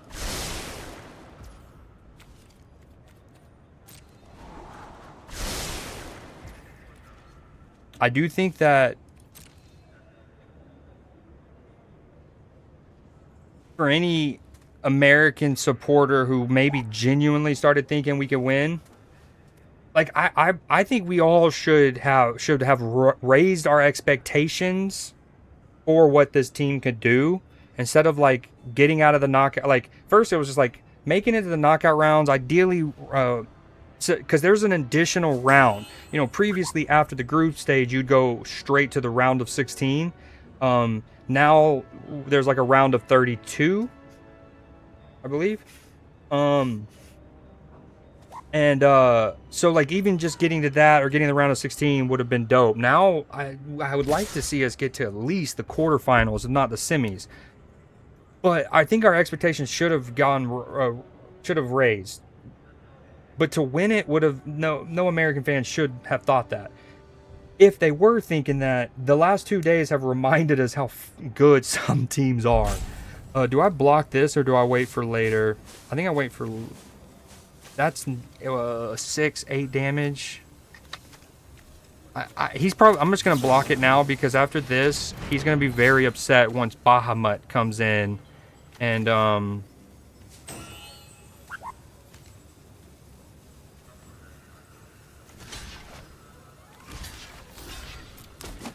kills one of his dudes. We're gonna throw this guy down. This is one of the best cards I have. I love this. We're going out in the round. I'm timed out. I don't have any mods here right now. Timeout.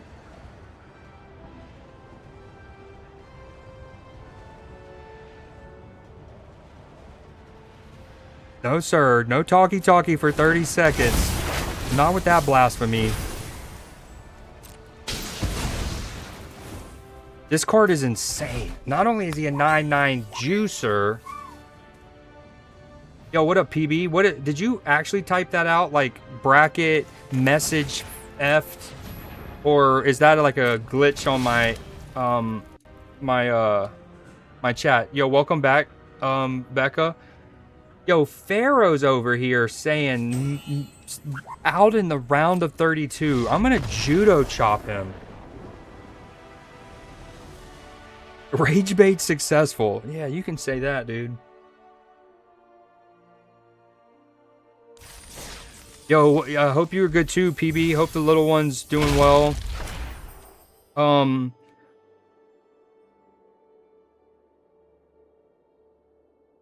What do you think of England so far? I was telling Pharaoh, my first comment, he asked me, or he came in, and I was like, the funny thing is it's reminding me of Southgate, England, at times.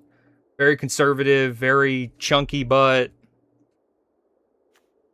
Whenever this creature enters or attacks, each opponent loses 2 life. Wow, this card's good. Wowzers. It's a 5/5 with Death Touch. And you get all that juice? It is expensive, though. That's 7 mana. 7 mana. All right, here's where my coverage is. 7405.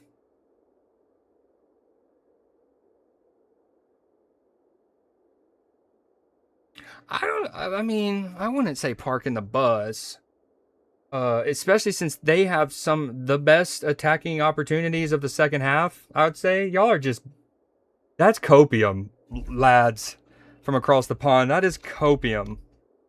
They have the best attacking sequences. Well, y'all maybe have the single best pattern of play in the second half, but they've had the like where play is opened up, and I'm like, oh, they can attack your fullback one-on-one or those kind of things. The moment with Jordan Pickford a minute ago, a minute, dude. Well, we shall see. We shall see. That could have been a real dangerous challenge right there. I'm glad his leg didn't get caught in that scissoring action. Not that he meant to do it. Okay, I'm going to play one more Magic game, and then we're going to hop off, focus on the England game. Then we got NUESDAY.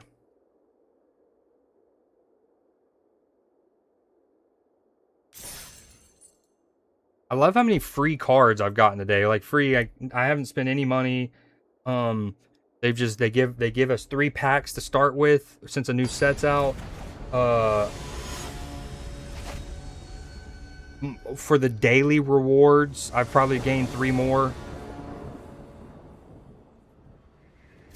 Okay, 75th minute. We got a goal kick for Ghana. Still 0-0 here in Boston. Yo, PB, what do you think of this?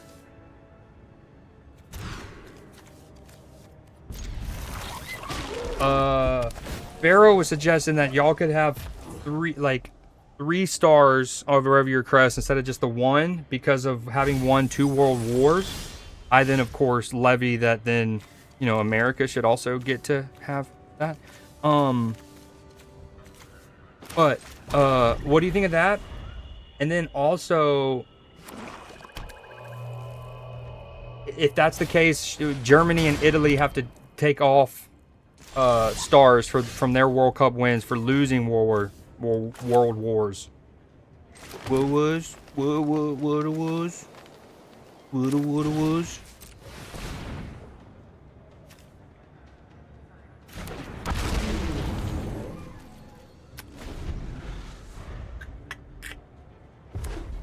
Not bad. We are all currently melting in 30 plus heat. Madness. Is that the same for you, Pharaoh? Are you a hot lad right now? Yo, he just killed my dude, bro. Rude.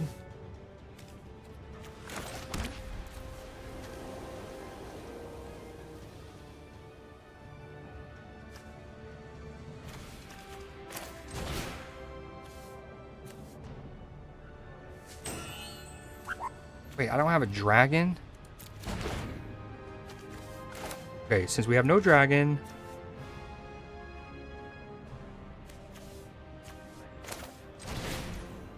Damn it. I want to destroy that ASAP. Melting?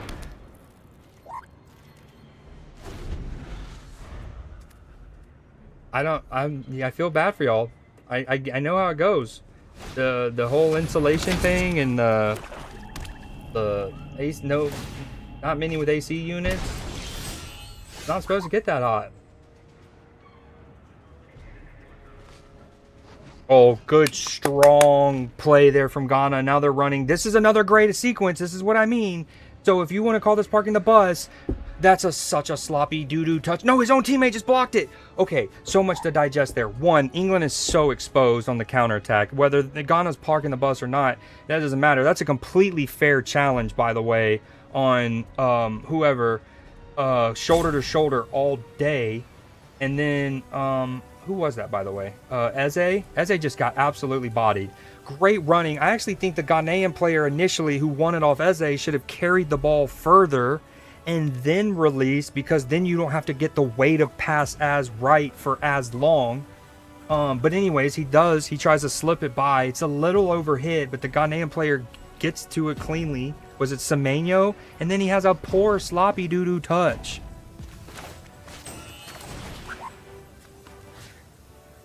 Dude. Wow, that's a really cool card. Like, both in terms of its abilities and, like, the art style. That shit is sick. I don't know which one I should get rid of more. Maybe that one? That one scares me more.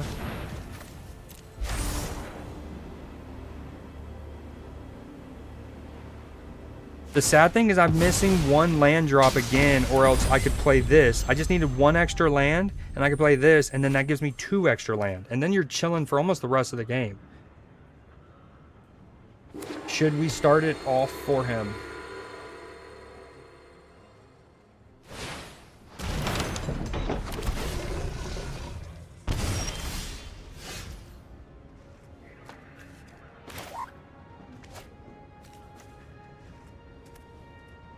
Yo, he's over here creating demons and shit. Okay. Speaking of creating demons, England's creating demons in their supporters' heart palpitations right now. We do have 2 lands coming up.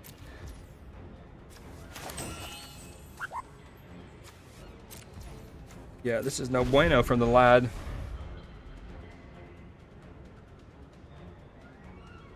One thing I've loved about this World Cup is the patches and the badges they've added.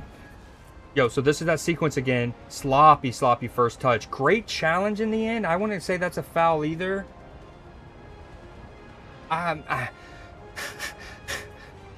Kansa doesn't get the ball, but he doesn't get the man, but he kind of does like a flying dragon kick, and he kind of lingers in the air to a point where you're like, is it really even a foul?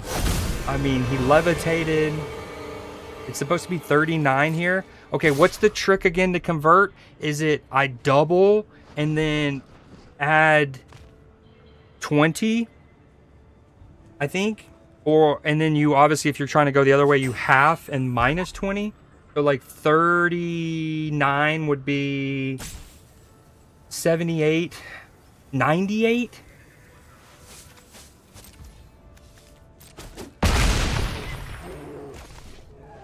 $102. So you double and then add like 25-ish. That's a lot of heat, brother.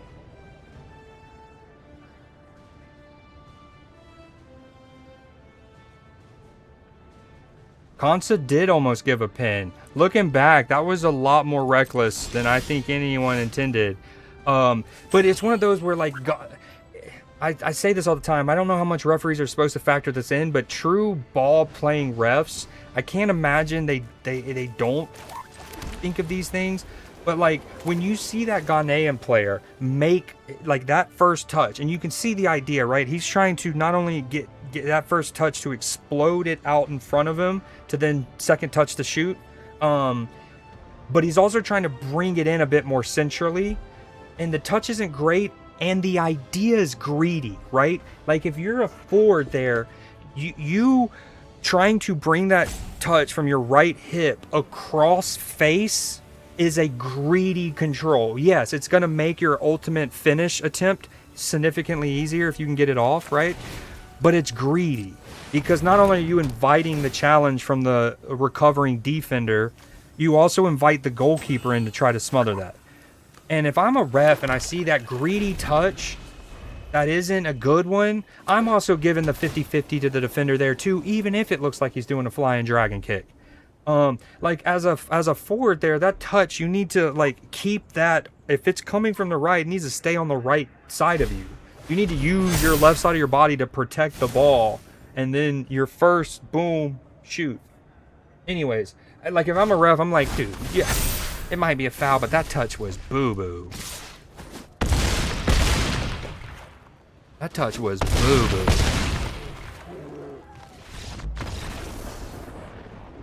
Oh, the Viking row thing? Oh, yeah. We showed them doing the Viking row in Newsday last week.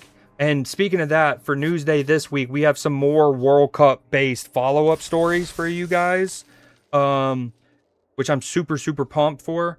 But yes, the Viking row's dope. I mean, there's the videos of them doing it on escalators, which is incredibly dangerous, by the way. And like, I've seen a video of a dude. Now, granted, he died because no one was around to help pull him out, but he got stuck in the escalator, and then like no one came by for a while, and he eventually died. Not Newsday story, but yeah, I've seen them do like the Viking row on the escalator. The crowd does it. Which is funny because the moment that started to circulate, everyone started to also, American sports fans, I should say, not everyone, started to say like, well, I guess we can expect the Minnesota Vikings fans to be doing this in the fall because like, you know, I think, what was it, 2018 World Cup where Iceland, very small nation, obviously Cinderella story, they make the World Cup and their fans charm everyone with their little skull, the little clap chant, right? And then of course the Minnesota Vikings fans were like, that's incredible, let's do that. And so anyways, more than likely the Minnesota Vikings fans are also, they should do the Viking row. Here, you know, sports culture steals from American sports culture sometimes too these days. So we're just, you know, we're going to take it. Mate, I'm going to die of the heat. It's 102. So it's double or half and then minus like 25 or plus 25. Humidity's nice. My poor ginger skin. Yeah, and then, you know, okay, not to toot my own horn, but another example of those like talking about something early is when Norway played their first match. Oh, good shot. Great save. Oh, great shot. Great save. I didn't see who got the shot off, but sharp save by the Ghanaian keeper down to his right, and he got good distance on the parry. Still with England, as Gahey's going to recycle. Konsa slow. That touch slowed things down so much. What is Declan doing there? Oh, great ball. I'm sorry. That's what Declan's doing. Still with England. He has the overlap. He's going to use it. Reece James stems it up to Harry Kane. Was that off the crossbar? No, who was that first? Okay, Harry Kane's the one who volleyed it. Who's the one who crossbarred that? Oh my God, great chance. What football? That's coming alive. Lovely sequence. Use the overlap. Great cross from Reece James. Homeboys, like, why have I still not seen a number? Is that, I just saw the hair. Is that Nico O'Reilly? Nico O'Reilly? Bringing in the drums. Great save by the Ghanaian keeper. They're showing a replay of it.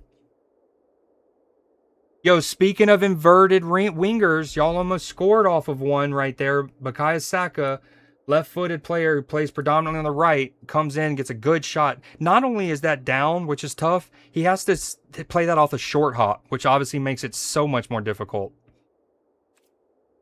Oh, my neck just cracked like crazy. Yo, but so on Norway's first game, I started to shout out. I love how not only do they have their like authentic Norwegian like surnames, but I loved how they had the font, like that classic like Norse runic looking font and like typeface. And I shouted out on stream during Norway's first game. Then during their second game a couple days ago, I shouted it out. I even brought up Liverpool last year in the summer. Liverpool played in Japan as part of our friendly tour, and in one of the matches, our kits had like Japanese, font, like type calligraphy is actually the word I'm looking for there, and I thought it was dope. Now, granted, I talk about this. I also know how leagues like the Premier League wants a standardized font for your kits in match day, like during match day, because for the main reason is for the product of like the broadcast, right? Like they want not only the commentators to be able to see the names and numbers easier to know who's playing, and that's going back decades, back to like radio, but they want the audience to be able to see easier, right? So you want like a kind of a standardized font. But one thing that I said on stream, and it was a key caveat, was it's super dope when a country can reflect its own culture in its font, but it needs to be legible to like the general public, right? And I think that's one thing that Norway did really well, and why it's allowed is because it is legible. You can still very much see from a distance what number it is and the names. But I brought all that up, and I've been seeing posts about that Norwegian thing all day today about how sick their fonts are, and I was like, oh, good. Okay, in swinger. We're here in the 80. We're approaching 89. I'm at 88. 80. Dude, this game has been physical. If nothing else, assuming obviously both teams are going to progress, this match is the type that will serve both teams really well. Because once you get out to the knockout rounds, that level of intensity and these collisions and these 50-50 challenges are that much more robust. And this match has been that. Ooh, they're showing a replay again. Damn. I mean, a centimeter or two lower, and that's in the back of the net. Yo, I don't know what yo, what up, Clipper? How's it going? How's it going? What's up, friend? Okay, let's play a little of this guy. And a little of... Oh, I can't play both? Where's my math? Why am I no math good? That's also me not paying attention. Yeah, Rice is limited. And that's why dude, what is Tuchel doing? I get he's a core part of your team, and there's also the element of wanting to establish your pattern and needing your absolute first names on your team sheet. But we said at halftime we were talking about potential subs and rotations and stuff, and I mentioned Rice being an option, almost certainly was going to be subbed off because he was already on a yellow card at halftime. Now I mean he's still moving along gingerly. He just actually put his hand out for like, don't pass it to me there. Now he's showing for the ball though. He looks okay there. He looks good there. Hopefully he's okay. He's. I would argue he's as important to England as Harry Kane is, but you're never gonna win that argument when it talks about, because like goals change games. So.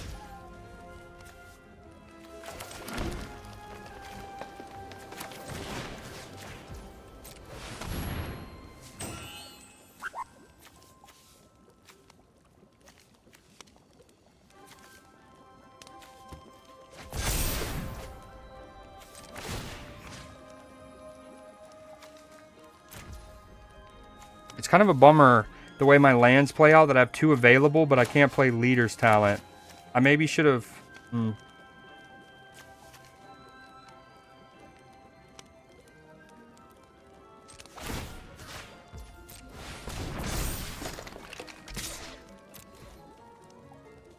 Corner for England. Oh, floated over everybody. Harry Kane at the back post. Goes to nobody.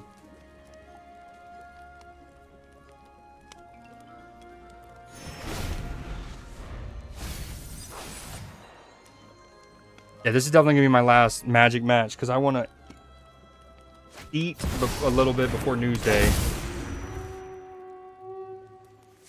Oh, well done. Well done. Great running. Who was that?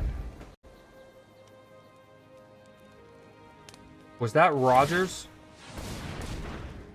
Yeah, I think that's Morgan Rogers. Super strong there in the midfield.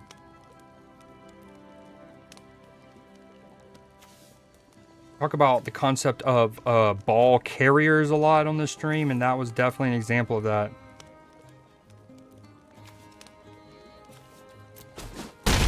That hurt.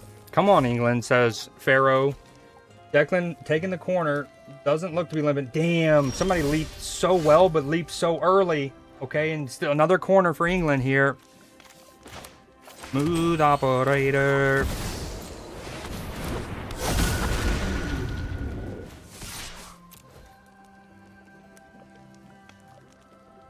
This is what my coverage is. We're a little past the 93rd, 93.05, 93.06. Declan's taking another corner. We're here in Boston. Group L, match day 2. Great keeping from Ghana's keeper, who's had a good second half. It has to be said, great even at times. That was a commanding, like that's what you want to see from your keeper. Definitive, goes up, clean punch that clears the entire area. You'd like to have gone more vertical on the clearance, but he had that great save on Saka off the short hop. Still with England though. We're gonna recycle it back to the right. There's not a lot of juice, not a lot of verve, not a lot of juice. Declan's just gonna stand it up, actually get a good ball, header across, out for a throw in. Couple minutes left here. Smooth operator. Smooth operator. Smooth operator.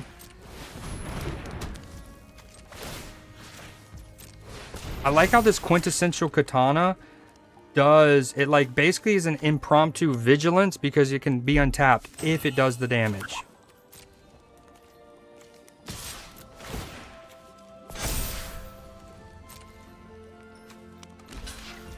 Another corner here from England, this time from the right side. In other news, my easiest bet in the world came in last night with Dembele scoring. Ooh, you know, on one of their France goals, he actually teed up, what's his name?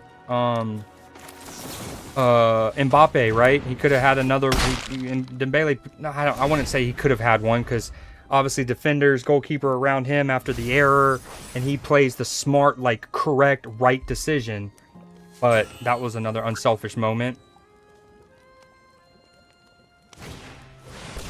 I saw a post that said that if somebody put $100 on an Mbappe brace, Messi brace, Haaland brace for yesterday, that $100 would have turned into like 10,000. And I'm like, I'm not a sports bettor, but that still seemed like low. Like I know that they are who they are, right? And they score, but a brace at the World Cup and then all 3 of them doing it on the same day. Okay, this guy wins. You win. You win. I got stuff to do. We're approaching Newsday. Good game, friend. This dude's name is Unshaved Pits. Unshaved. You won like your friend won 2K? Oh yeah, okay, you're answering PB there.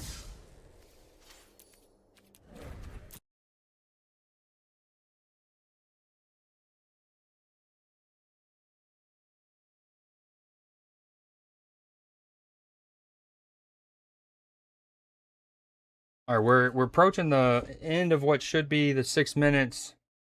Referee's probably gonna blow it dead there, and that's the whistle. We're all level here. Ghana and England play to a scoreless draw. Harry Kane, I think, wants more time or something. Shit. Oh, yeah, very.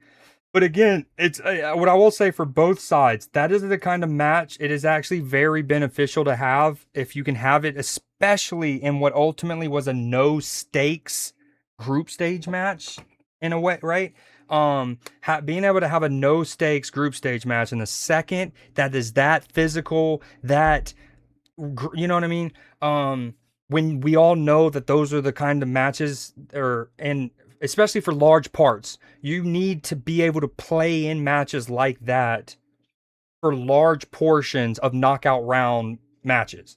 And getting one of those in is like as much as we all just want to saunter off to like 5-0, 5-1 wins and stuff, that comes to bite you, I feel like.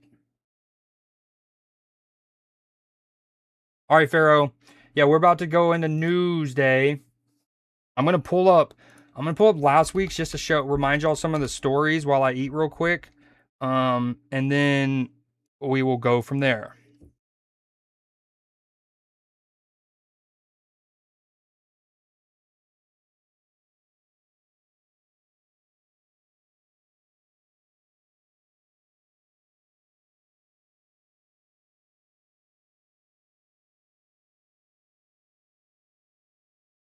Okay, hold on.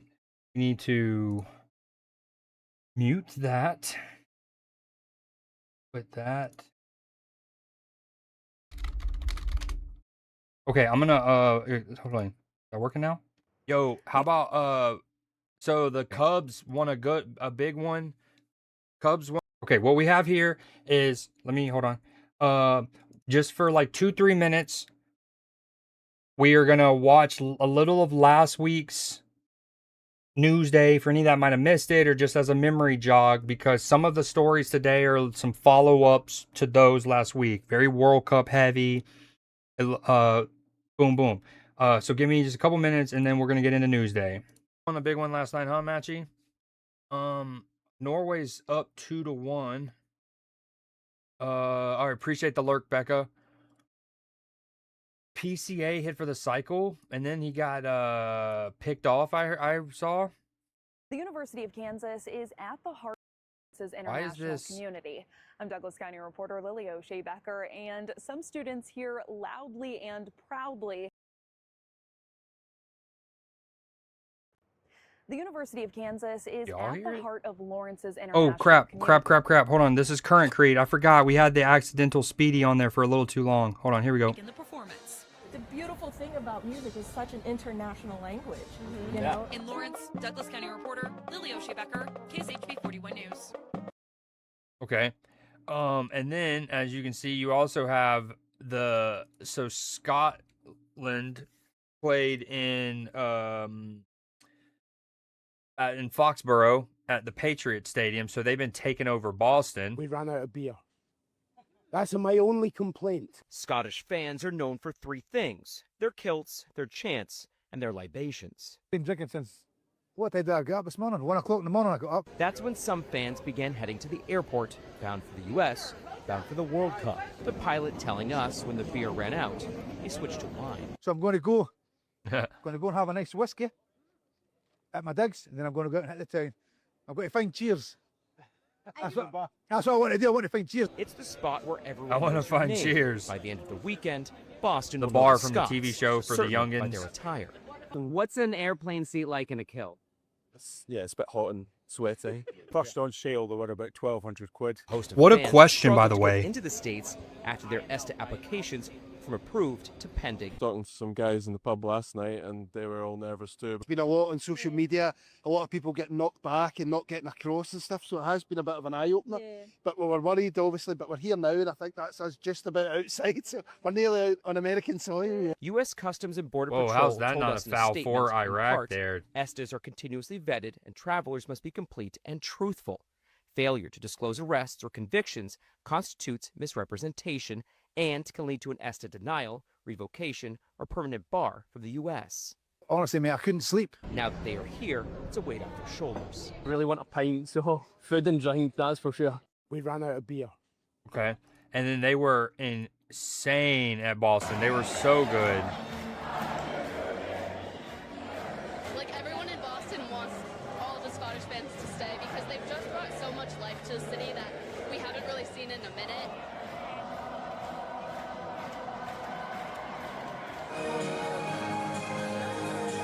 Welcome to Boston, welcome to Fenway Park. It's Saturday night, it's the night after the night before, Scotland beating Haiti. There's no football tonight. Tonight, it's all about the baseball here at Fenway Park. It's the Boston Red Sox, it's the Tartan Army. Let's go.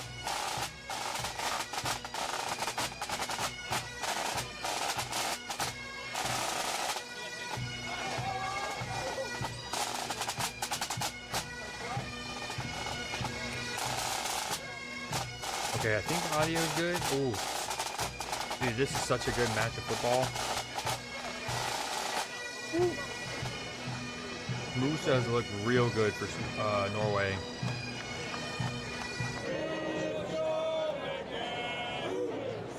Okay, we're not gonna watch this whole thing, but they were. Where's the NBC one?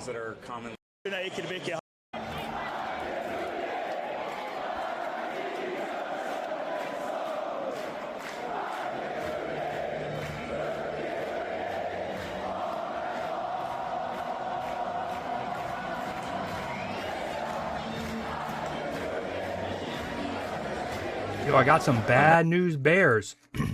Not too bad. I can't find my blazer. I wore it out and about last week. And not really out and about, but I did wear it out of the house. And I don't know.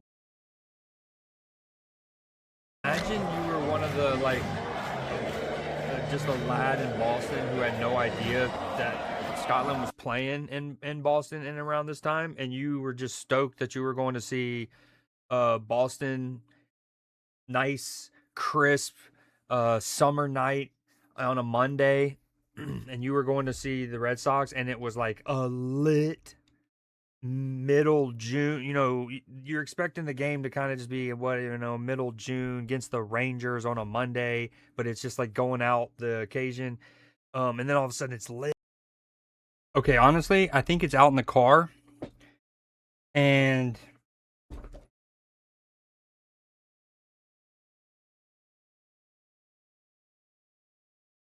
A, I'm kind of too lazy to go get it right now. And B, it's hot. It's hot upstairs. It's hot. We're all hot. No one wants to see me in a blazer be hot. So that's just what we'll do. Okay. All right, let's get into it. We're going to play the thing. Gonna play the thing.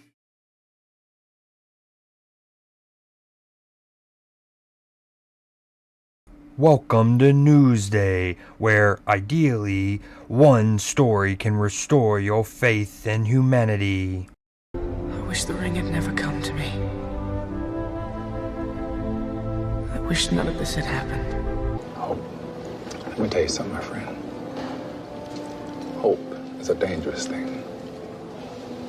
Hope can drive a man insane. Because how could the end be happy? How could the world go back to the way it was when so much bad happened? We're in hell right now, gentlemen.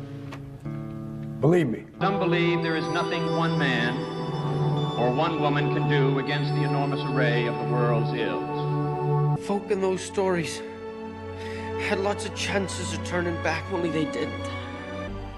Looking around the mud flat, it was apparent that some students were about to give up. We can stay here, get the shit kicked out of us, or... There are other forces at work in this world, Frodo, besides the will of evil. 1 inch at a time. that the little things in life matter. If you can't do the little things right, you'll never be able to do the big things right. Even if you are too small to understand why. But each of us can work to change a small portion of events. Yet many of the world's great movements of thought and action have flowed from the work of a single person. A Washington, a Lincoln, King, Mandela. A young monk began the Protestant Reformation, and the 32-year-old Thomas Jefferson who proclaimed that all men are created equal. And then one voice began to echo through the night. One voice raised in song. One voice became two, and two became three, and before long, everyone in the class was singing. Each time a man, and even a young girl from Pakistan, Malala, stands up for an ideal, or acts to improve the lot of others, or strikes out against injustice, he sends forth a tiny ripple of hope. I do understand. I know now. One person can change the world by giving people hope. And surely we can begin to work a little harder to bind up the wounds among us. But that is not for them to decide. All we have to decide is what to do with the time that is given to us. So if you want to change the world, start each day with a task completed. Find someone to help you through life. Respect everyone. It's only a passing thing. This shadow. Even darkness must pass. A new day will come. We can fight our way back into the light. We can climb out of hell. And when the sun shines, it'll shine out the clearer. If I have learned anything in my time traveling the world, it is the power of hope. Those ripples build a current that can sweep down the mightiest walls of oppression. They kept going because they were holding on to something. And I believe that in this generation... Yo, what up, Derpy? Careful, dude. We had two Englishmen in here not too long ago. One might still be in here. In every corner of the globe. Remember, Red, hope is a good thing. Maybe the best of things. And no good thing ever dies. They kept going because they were holding on to something. What are we holding on to, Sam? Know that life is not fair and that you will fail. Damn, often. when did I move my camera? But if you take some risks, step up when the times are the toughest, face down the bullies, lift up the downtrodden, and never ever give up. If you do these things, the next generation and the generations that follow will live in a world far better than the one we have today. And what started here will indeed have changed the world for the better. But there's some good in this world, Mr. Furrow. And it's worth fighting. Hell yeah. On my mind, about you all the time. Know you. Newsday. On my mind. Newsday. On my mind. Know you well. Okay. We need two thingy-mabobbers. Two thingy-mabobs. Are they able to do... Can I... Okay. So, as we just kind of recapped and showed, Scotland and Boston have had a fantastic relationship, so much so that, like, they've even formed official government sister cities, like Boston and a town in Scotland. I thought this video was cool. Hold on.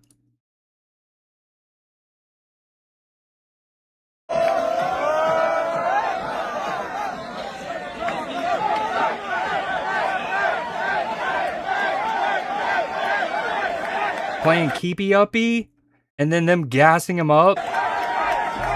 He actually does pretty well. And you know he had to have been like absolutely flying. That had to feel so dope.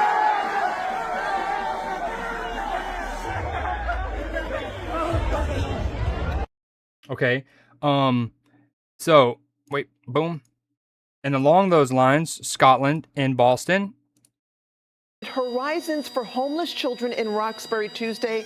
They toured the center, played bagpipes for children on the playground, and made a $1,200 donation. All we were seeking to do was to come with the Tartan Army, spread a little peace, hope and goodwill, and make a difference to the American people. The kids are thrilled. Most of us have never heard a bagpiper in person before, so it's just that's a really dope perspective. Like, we've all heard a bagpipe, and oh, that felt good. But like in person, that's got a partnership. That wasn't the only donation the Tartan Army made here in New England. The group also donated $10,000 to the Hasbro Children's Hospital. Scotland's famous Tartan Army is okay. And then they even went further. So now you're like $1,200 to this children's organization. Dope. $10,000 to another organization. Okay, $1,100. It's apparently at least up to $30,000 now. Are donating nearly $30,000 to Providence charities in gratitude for World Cup accommodations. Now I would say it would be cool if it was the Scottish government and not some of these people out of their own pocket, but you'd love to see it. It's just especially with how expensive everything else already is. It's just a Scottish thing. Since 2003, every away game will go into, that's 112 consecutive. We donate money to a children's charity with no political affiliations. Let's go! In the city or country we're going to. We don't have to think about it. Let's just do it. I love that. 30K is no joke. Okay. And then bop. Now, this next story is last week when we were showing some World Cup stories, one of the stories we showed was just kind of like a general, some of the stories about people having Waffle House for the first time, or basically like Europeans in particular, but people from around the world experiencing actual American cultural things, like, again, a Waffle House or certain fast food restaurants or a Buc-ee's or whatever. And one of the stories we showed along, obviously Freddie, the German fan, has gotten a lot of notoriety. But one of the stories we showed was about ranch and Europeans having their minds blown about how bomb ranches, which I just had some with my Zaxby's, yum yum. And so them loving ranch. And so the story was boom. Now the next day, so I did Newsday last Tuesday, obviously, and the next day, Wednesday morning, I'm scrolling Instagram and I see this story and I'm like, wow, if it would have just arrived at my desk like 12 hours earlier, I could have shown it on Newsday, but very interesting message from the So this was essentially from last Wednesday. TSA. They are warning international travelers flying home from the World Cup. You can't take home bottles of ranch dressing in a carry-on. Yeah, things you never thought. Basically, like, hey guys, we love y'all's enthusiasm for our ranch, but you can't just willy-nilly put it on. You have to say, right? The popular condiment has captured the taste buds of international visitors. In an Instagram post, TSA reminding airline passengers that all liquids more than 3.4 ounces need to be packed in checked luggage, not carry-ons. Okay, but Michelle did some very critical research here and found that the people's cries have been answered, right? Yeah, there are these travel size ones that's available. I mean, Kraft is putting out the TSAs. But let's be real here. There are a lot of things that we have here that you just can't get overseas. Yes. Yeah. So I mean, likewise, there's stuff overseas that we can't get here. But for granted. Right. You taste it and you're like, wow, I got to take that back with me. And believe that it's okay, but along those lines, so it's, and this is your boy, when I'm in my bag, I'm good at this. Those women just alluded to this with all of the fervor for the ranch and whatnot, and hearing about the TSA confiscating ranch from World Cup tourists. Kraft stepping in with the fix. So Kraft is capitalizing on their newfound obsession with ranch dressing by releasing a limited edition, why limited, TSA compliant ranch kit sometime soon. And so, like, this is one of the Europeans' posts. Why did no one tell me ranch sauce is like crack? Europe, we need ranch ASAP. If you're visiting for a large, and this is what they talked about with the TSA, please check it in. But yeah, like Kraft literally is coming up with compliant ones. I don't understand why it's only temporary though. That seems not cool. So I thought that ranch story from last week needed some following up because TSA then said that like, whoa guys, we love y'all's love for it, but do it the right way. And then Kraft, where's Hidden Valley? Are they Kraft probably owns Hidden Valley. Okay, this next story, Canada jersey yoinked off statue.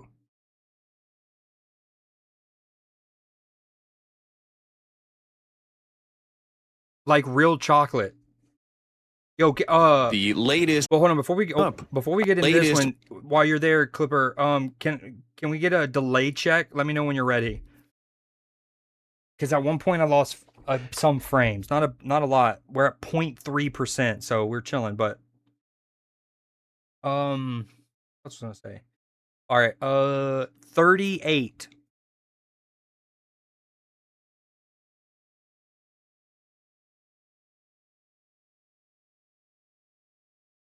Eight-ish Mississippi. I also think part of it might be this preset that I'm doing Viral now. World Cup where I'm on medium instead of fast. And again, I made like 5 tweaks at once, and I want to experiment on some of these. I feel like I can revert. Like I want to see if I can maybe go back to fast on this now that I've allowed OBS through my firewall.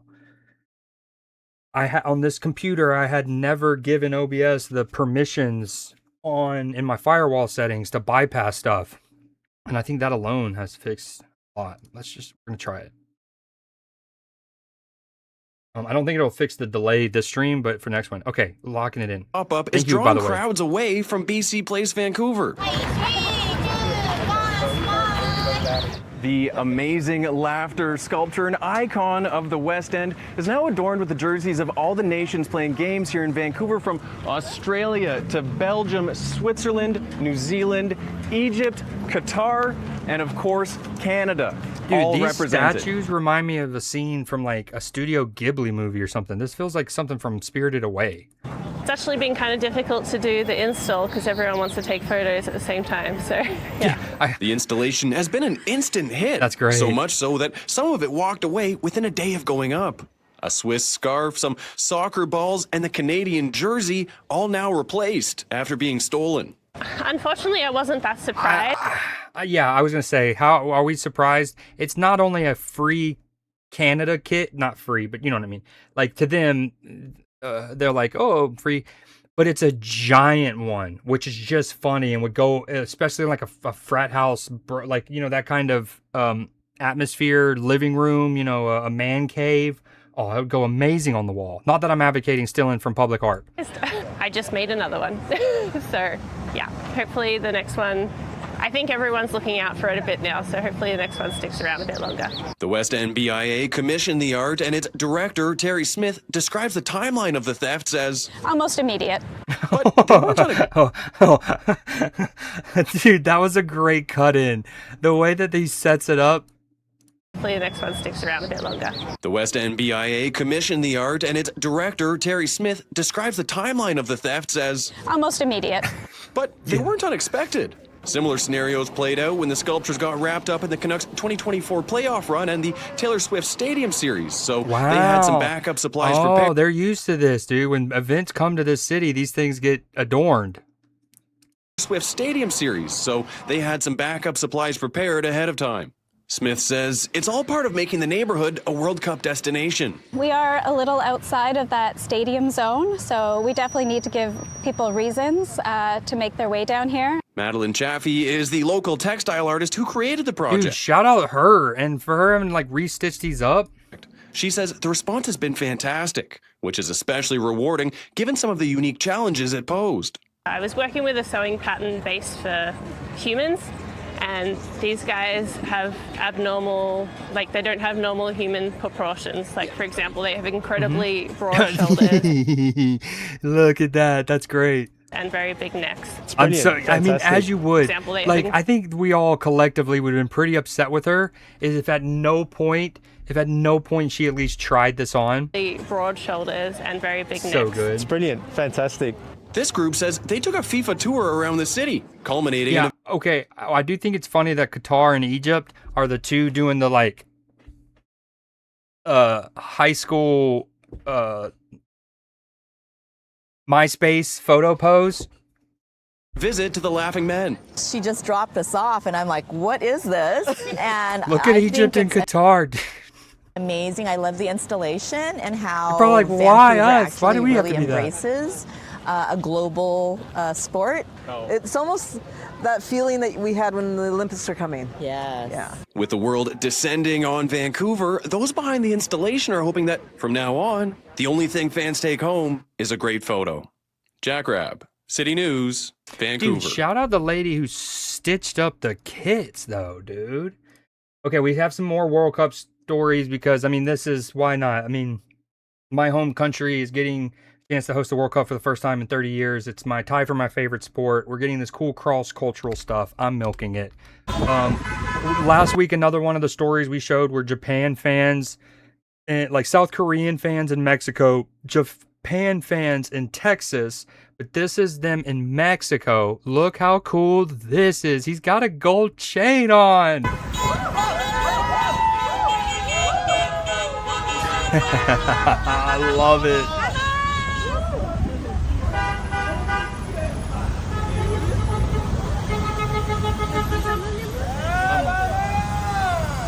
It's so good, dude.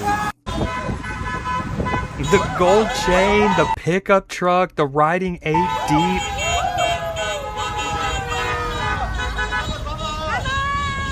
I can't get enough of that.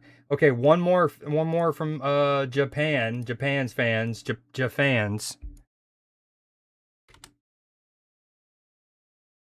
Ready? You guys put the jig. It's like 3 big swings. 3. Ready? Down and go. Good coaching. Good coaching with 3 swigs. He did it. Let's go. Beautiful morning.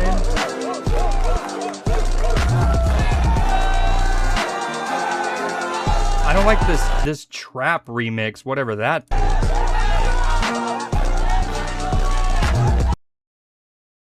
Okay, hold on. I had one more, but I accidentally missed the copy paste of it. Hold on.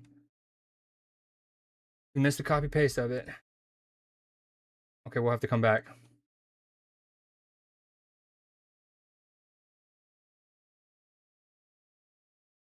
Okay, we'll come back to that. One more, and Argentina fans in Dallas.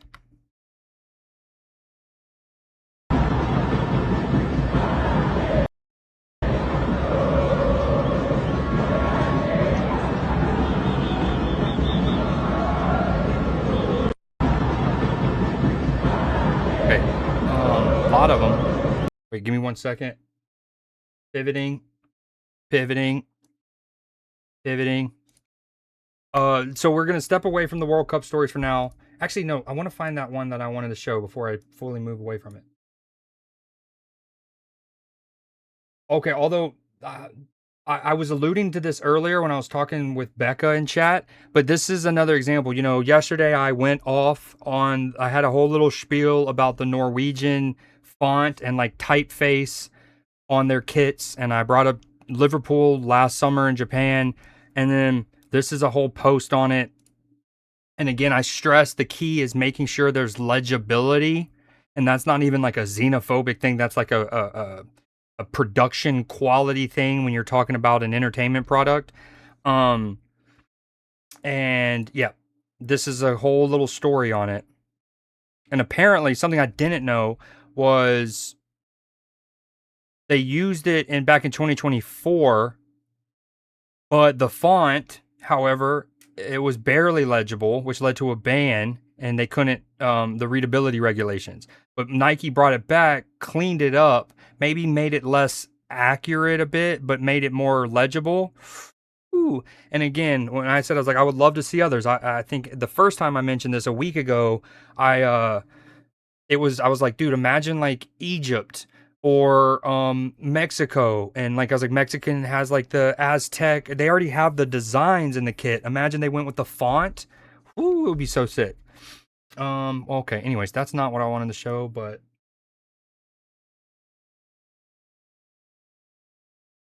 do not know where it went. Okay, next story, but okay, we're done for the World Cup stuff for now. Next story. New at 11, a Southeast Portland property owner hoping to build his dream home is instead dealing with this, a massive headache in the form of tens of thousands of tires. We're talking about stacks and stacks and stacks and On stacks deck, of them. You stacks get the idea. on deck, Patron on ice. Yeah, right? Catherine Cook looks into what appears to be a growing problem across the Portland Metro and why this guy thinks he's ready to tackle it. Yo, Clipper, do you have a bunch of tires outside your house? That's 1.2 acres of tires.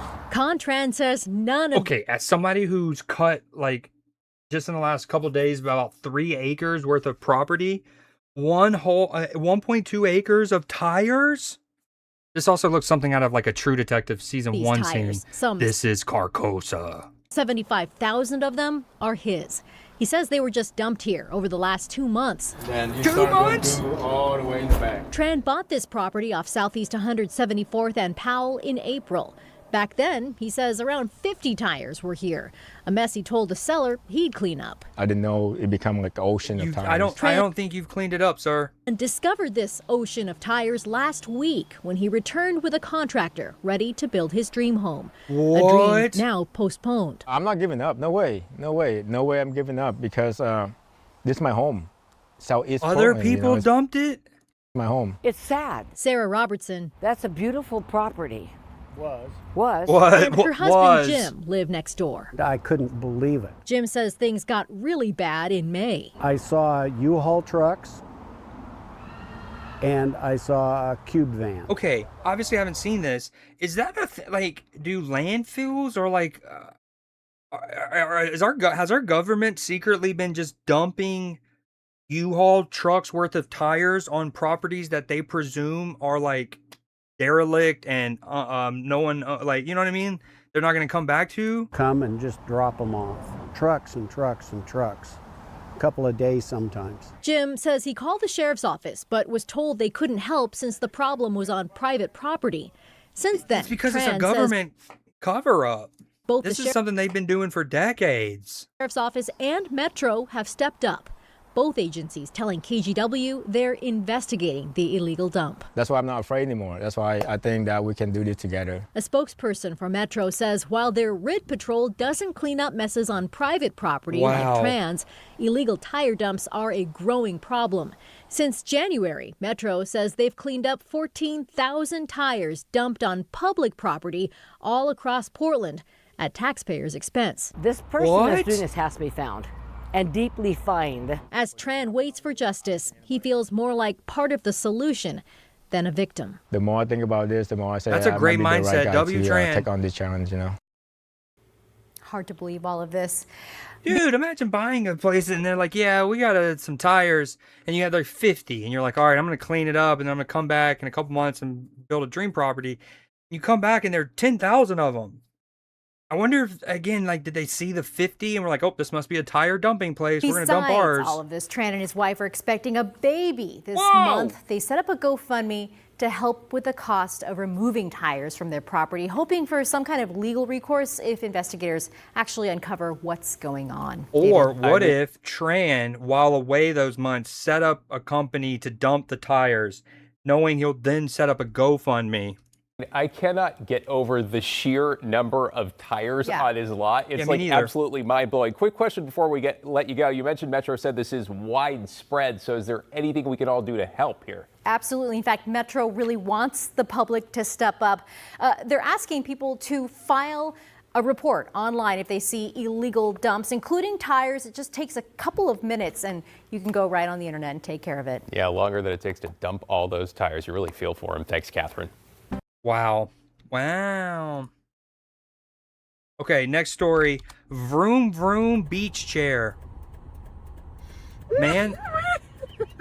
Wow, that thing is scooting. Holy. No.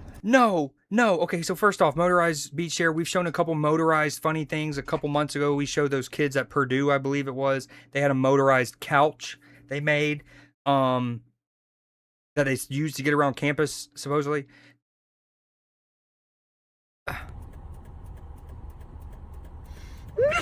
That thing is, at first it's like, okay, it's like a glorified electric wheelchair or something, right? No, this thing gets, and then him hitting the turn here, this is a skirt. He's even lifted the legs. Wow. Wow. Oh my god. Yes. Woo. I like that lady. Okay, next story. I legit thought it was a puddle too. Hotel porter walked straight into a pool by accident. I have seen all of this.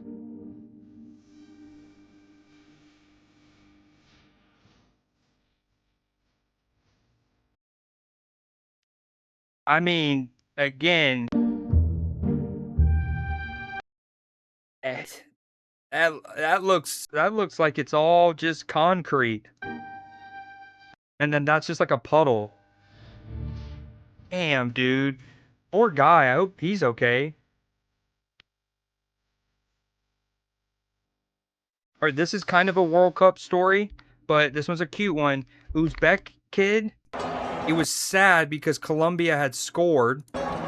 And so some of the Colombian fans near him noticed the kid sad because Colombia scored.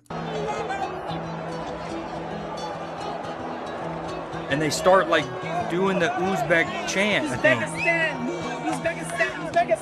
Uzbekistan. So like just Colombian fans, even though their team is up, just out of like empathy for the kid, we're like, and they don't know an Uzbekistan chant, obviously, so they're just like Uzbekistan.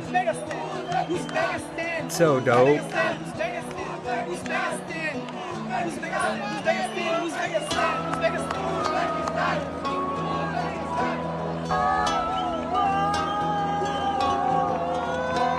so precious.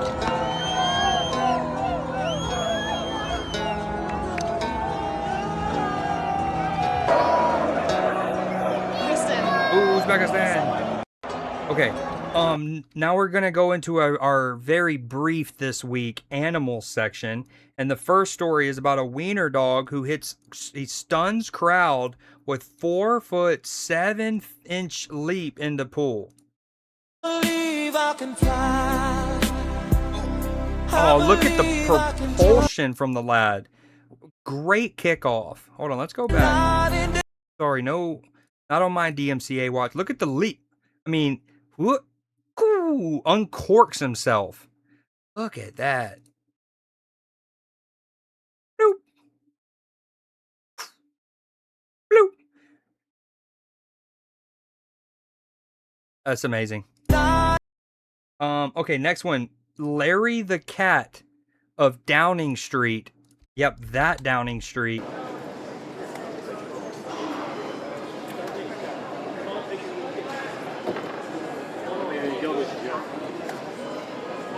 They're good, aren't they? Nation grows as the British Prime Minister Keir Starmer is preparing to announce. Okay, why can't I go full screen? Hold on.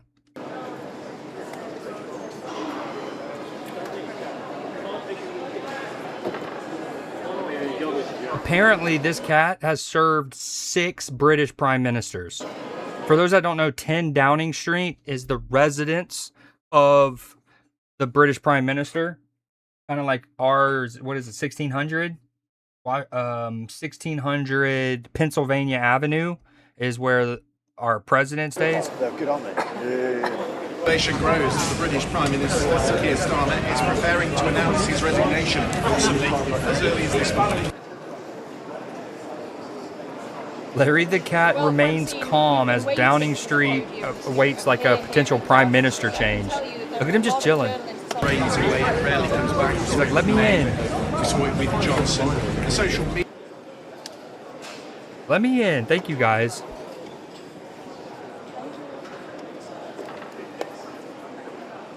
Unbothered. Okay, next story. Another cat story. Cat lands museum security job.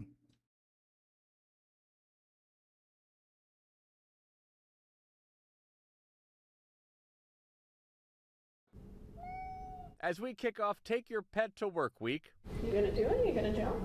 We're meeting a cat who actually has a job, guardian of the bones. We have people coming to the museum just to see the cat. As we kick off Take Your Pet to Work Week. You gonna do That's it? a You thing? gonna jump?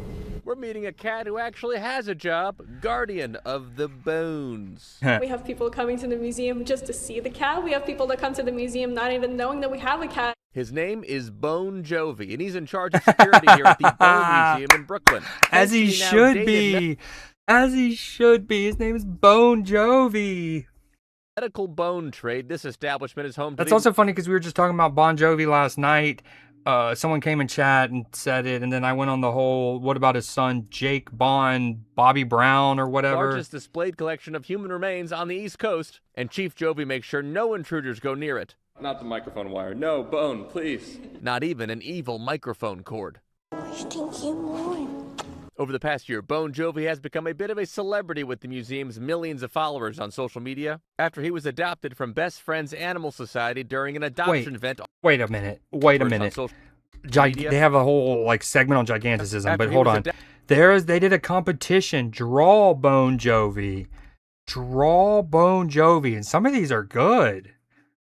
That's really good. That reminds me of like the Cheshire Cat, like a Cheshire version. Friends Animal No bones about it. Hell yeah. Society during an adoption event almost exactly 1 year ago. We immediately saw Bon Jovi. He was the chubbiest, calmest cat out of the bunch. With Bon Jovi's approval, operations director Masha Potemkin was permitted to give me a brief tour of the collection, Right now we have over 180 real spinal columns. which features the country's largest collection. Right now we have over 180 real That's what she said. That's what she said, 180. I'm just making sure I heard. spinal columns. Which Real, 180 real spinal columns. features the country's largest display of accessible spines and even some bones you Accessible for when you need them. can touch. This is someone's real foot? Yes. The Murder Act allows for the bodies of criminals to be used as anatomical teaching tools. 1752. If you murder someone and then when you die, we're going to use your body and do funky experiments to it. Just let you know. And a fun fact about this one is this person had actually broken one of their toes at one point. You can see it right here. But if you're not into gaining an osteological education, Well many people done. just come in here to meet this spooky kitty, Oh, he's got a little bone collar. who has a bone collar and a skeletal. Okay, I don't know if this spooky was by kitty. design, but he says osteological. Great use of that. And then we cut to this angle, and there's a book that says Human Osteology. Just well But done if you're not production. into gaining an osteological education, many people just come in here to meet this spooky kitty, Oh, he's got a little bone collar. who has a bone collar and a skeletal fish toy, and he's serious about his craft. This is called flesh. Look what happened when I tried to bring him a regular-looking fish toy. He prefers the bone. Regular fish toys aren't. What was that one bass thing? Billy the Bass or whatever. You'd put it up. It was a plastic, and then you push a button and it'd sing a song. Something like that. Yeah, dude, a regular cat toy is not one of those, but a plush version. Look what happened when I tried to bring him a regular-looking Yeah, I do. fish toy. He prefers the bone one. And the name Bon Jovi, guys, was voted on by more than 20,000 fans, and the TikTok account of the actual band Bon Jovi did comment on his video saying, quote, "Security is tight." And I love that. Here's what's sad. So like the band can do that and that'd be like really cool. And then watch like the record label come back and still be like, well, you can't use that name, even though they were cool with it. All right, the next story I was gonna show, let me show it, is, and I didn't actually wind up getting this, so that's why I'm not gonna show it today. But what I wanted to show was, some might remember maybe half a year ago, I showed a story about how Uber and like Lyft and whatnot were doing this like sketchy pricing system, right? And the story that I reported on Newsday was on a smaller scale, and they were doing it in like local markets and whatnot. But at the time, they were speculating that this is probably also happening on a national stage or bigger. That was months ago. Like I remember even Matchy being in like talking extensively to him about it. And then so anyways, I bring that up because we showed that at least 3 months ago, if not up to 6. And I wanted to show this story because this is from yesterday. And then I also wanted to show mine, but I didn't take the time to find mine first, which I will do On after Uber this. and But Lyft, it's simple. Choose a destination. I guess I'm going to go get and your show fare. it. But some But, hold customers on. are No, frustrated. this is from 1 day ago. Wait, that's not what we want. Back. That back. By price swings. How is price surging on Uber legal? Uber prices these days are like being in a toxic relationship with your ex. Now, a new Consumer Reports investigation found many riders saw sharply different prices for the Oh, here we go. same I found trips. it. That was much easier than I thought. Thank the heavens for Control F. Am I right? I did Control F Uber. Actually, there's 2 of them. So Paisley's still there. This one was, I showed this in January, and I know that eventually Will saw this and like fell in love with it. He wound up like re-showing it on stream a bunch of times, but I remember showing this in January. Kind of a satisfying crunch, gotta be said. Very satisfying. Okay, so other one where I go Uber be taxing. Where's it at? Uber be taxing. August 19th, mind you. Here we are. This is almost a year ago I showed this story. Okay, I'm gonna go back to the real one while I find that. August 19th. Gotta find the VOD, August 19th.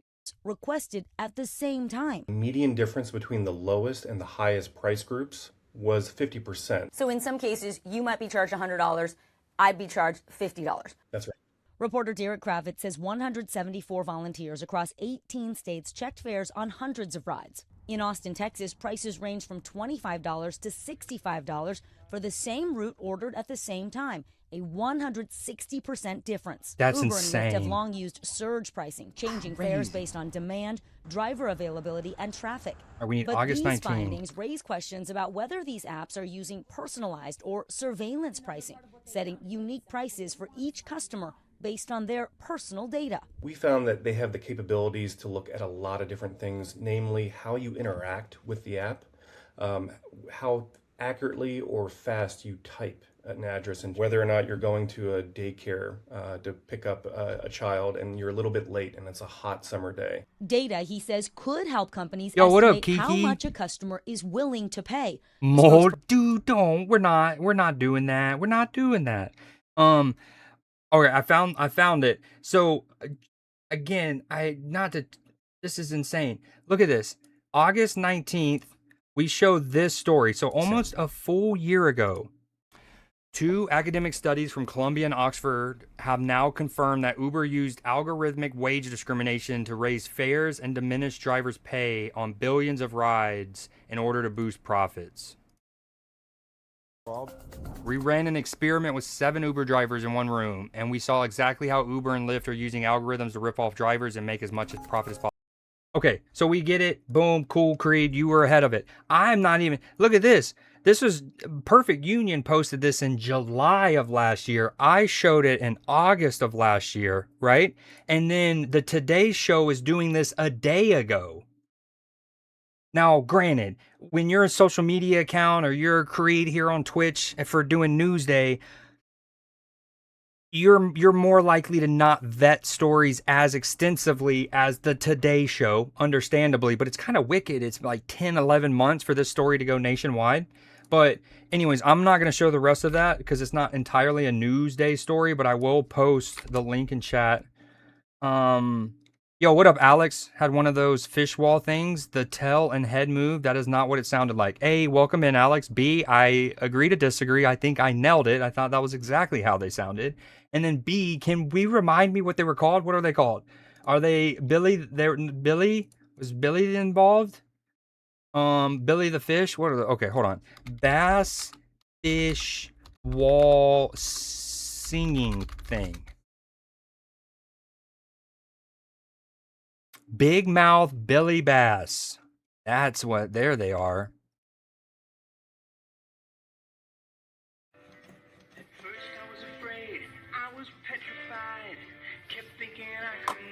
It playing I Will Survive is so good.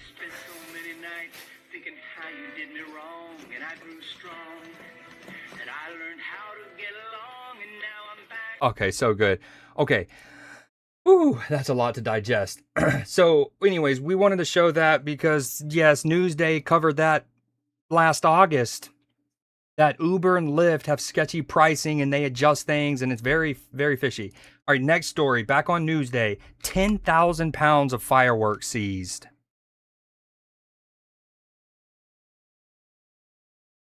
And ahead of the 4th of July holiday, Pasadena authorities are announcing a massive illegal fireworks bust. 4 people have been arrested after 10,000 pounds of illicit fireworks were confiscated. KTLA's Jennifer McGraw joins us Do you live from think that they arrived in the studio that day and were like, damn it, are we're on the desk together? Oh man, we really couldn't have coordinated a little bit? Like both wearing green, but such different shades of green. Pounds of illicit fireworks were confiscated. KTLA's Jennifer McGraw joins us live from Pasadena with more on this developing story. Wow, Jennifer, 10,000 pounds? Yeah, the Pasadena Police Department says this is one of the largest seizures of illegal fireworks that they've made, with a street value of $125,000. Now, in addition, I mean, 125 racks of fireworks. finding these illegal fireworks, they also found a large quantity of marijuana. Okay, now we're getting somewhere. This was about to be a fun-ass time. 2, Zombie Minion Artillery 6. Zombie Minion Artillery 6. Am I also curious on what ladybugs potentially are? Of course. And Hyper Beast, Blue Matter Smash, for sure. But Zombie Minion Artillery? I mean, dude, okay, first off, let's start with Blue Matter Smash. Oh, now we're talking.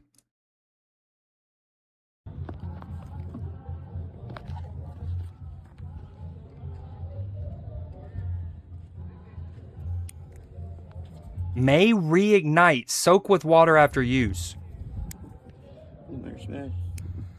Heard of yin and yang? Have you heard of the yin yang twins? Whistle while you twerk.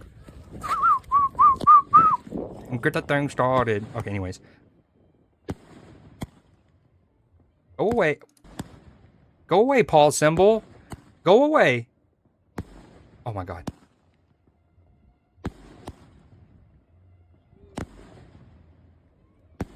Eh. I mean, it's got a nice plumage, right? But it's just too slow for me a little bit. Just a little too slow. What are some of the other ones? We're not gonna go to Zombie Minion yet. Hyper Beast Firework.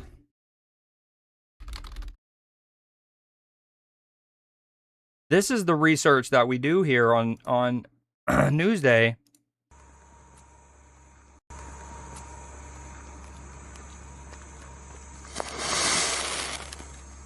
Dos Gringos Fireworks, established 2024. What are they even doing? What's happening? Ooh.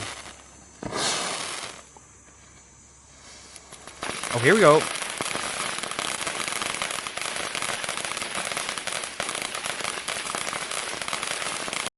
Ooh.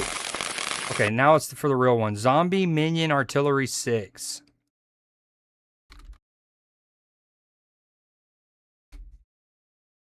Oh, here we go.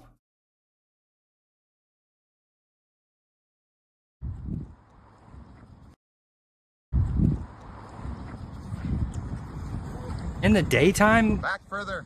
Yo, look how many firework, like, carcasses or husk they haven't picked up yet. I feel like this is a waste of the Zombie Minion Artillery 6 doing it in the daytime.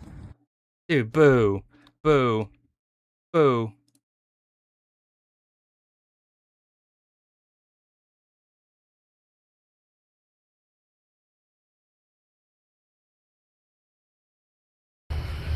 Okay, now we're talking. Ayo, that's gotta... That just sounds like a shotgun. Them things go hard. Oh, then things go hard. Hold on, I got a phone call real quick and I think this might be important. Damn, them things right.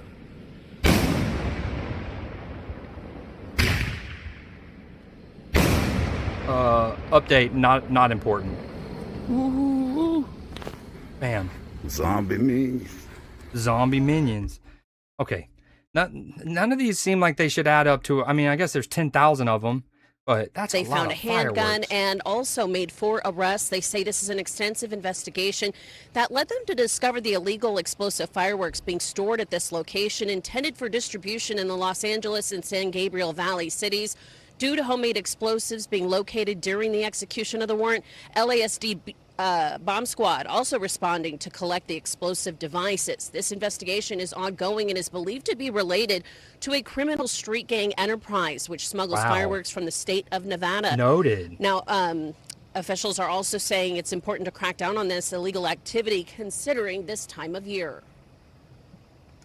Very important to understand and recognize at this time of year, with fire season, with all the other things that happen with us, these fireworks are really a detriment to our communities.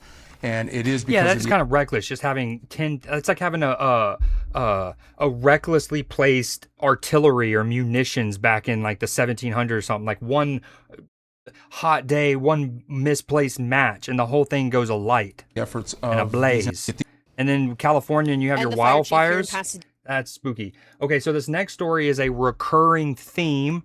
And, you know, recently we showed a story about how Waymos had all accidentally driven themselves into like a cul-de-sac. And there was this huge like traffic jam of Waymos who have all gotten stuck. And it was hilarious. Well, it's happened again, at least one more time, this time in Los Angeles. Is the latest rideshare service taking over streets in Southern California. People living in Westchester say they're fed up with the abundance of Waymos in the area. They say they're being a nuisance. Eyewitness News reporter Rob Hayes has the company's response on today's 7 on Your Side investigates. Waymos. They are the cars Waymos. that stand out, if not for all the funky high-tech gadgets added to their exteriors, Waymos. then for the humans removed from their driver's seats. Go forward, go. The fully automated Waymos getting a lot of attention recently for driving mix-ups, including this one in Los Angeles last November. A Waymo driving right through the middle of a police standoff, guns drawn.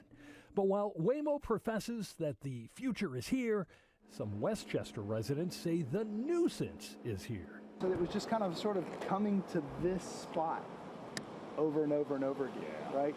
Chuck Hudson has lived quietly in his Westchester house for the Dude, past that would be 16 years. terrifying. Imagine you're just enjoying your nice day, and then all of a sudden, like, one car comes up and it like parks outside your house, and then the next one, and then they're all the same. They're like white, but you're not sure. Then maybe one accidentally even drives up in your yard, like it's in your grass, and you're like, what the fuck? And you go out, and like you have no idea what's happening. And all of a sudden, there's a glitch in the system, and every Waymo's coming to your house, like you're John Connor The Waymos or Sarah Connor. waiting for their next fare. Waymos began parking in front of our house constantly. As, like, At the all idle hours of the day location? and night, sometimes 1 a.m., 2 a.m. in the morning. Hudson knew that because their lights would shine through his windows and their backup alerts echoed through the bedroom. Just how often? Oh, would that this happen? that would be Anywhere so from half a dozen maddening. to a dozen times a day. There's one, and then there's another one. His security camera captured the Waymo parade, sometimes 2 of them bucking for the same spot at his curb. And Hudson isn't alone. It's definitely frustrating. Ruji Jane says parked Waymos like these have been cluttering her block for several weeks now, putting the pinch on already crowded curb space. Parking's limited in this neighborhood, so Damn, that's we have another good point. cars that are programmed to park in this limited parking area. It becomes really frustrating when you're Yeah, trying to these just big companies need to program them to go park at like a parking deck that they have a contract with the government in that area, and it's completely, they pay a fair rate, and the money that they give the government goes back into the infrastructure for people in terms of public transport. That's how it should work. They should have a dedicated like parking area to sit by idly, not to take up public parking, not to be right outside people's house just roaring throughout the night. They should have to go somewhere, and then you make a contract like we'll lease the second floor. Like you're in Los Angeles, there's tons of parking garages with multiple stories. We're gonna pay out, and we'll pay for the third floor of this or whatever. That's where they'll park. Money goes back into public transport. I just don't understand. Because the neighborhood is just Causing a bunch of traffic in LA the other day. She says it's already been hit by flyers looking for Really? Ooh, you should post that when you can. That would be great. Adorn the streets here, but they that we can have live Newsday, not live, but Newsday reporting from in the field. You don't scare the Waymos away. Not only does that cause problems for our local communities, but it's also in violation of our city's laws. We reached out to Waymo about the flood of its cars parked in Westchester. In a written statement, the company acknowledged it has received complaints, but says its Waymos parked there as a way to cut back on traffic and environmental impacts.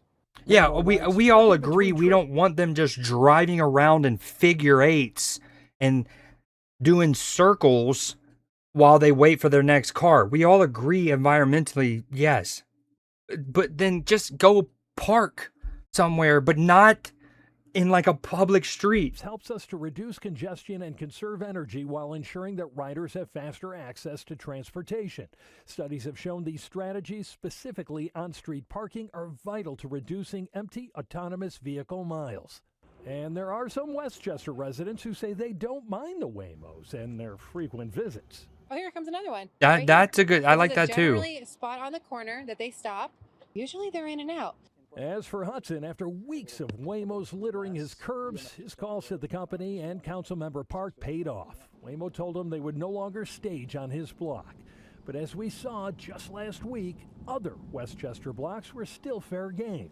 When commercial operations are sort of using your home as a base for staging or for idle storage, you know, it's your neighborhood and your house has become part of the operation. Park? Yeah, cut me a check, basically, dude. Cut me a check.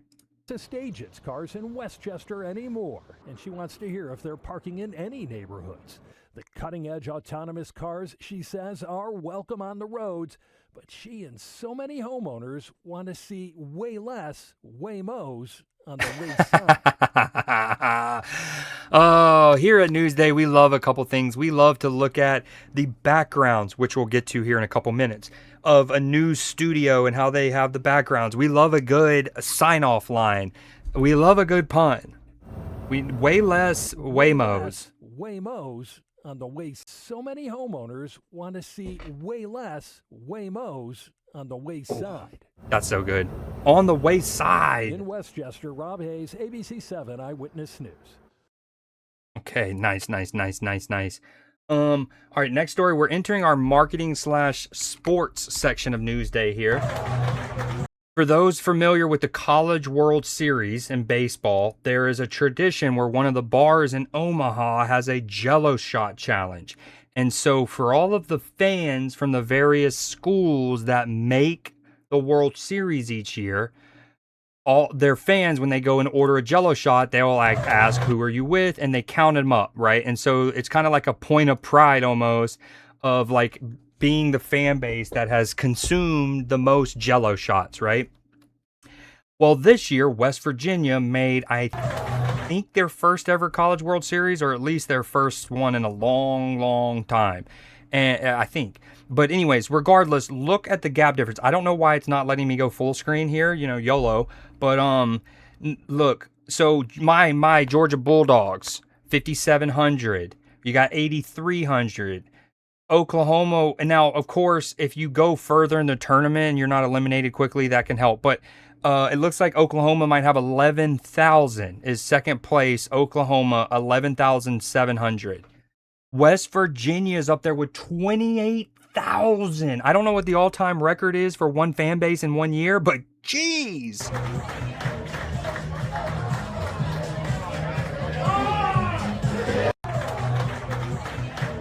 Pretty sick. Look at that, dude. Insane. Texas and Alabama, now they kind of got knocked out pretty quickly relatively to some of the other schools, but man, that's hilarious. Okay, next story. Let me pull this up. Scoop.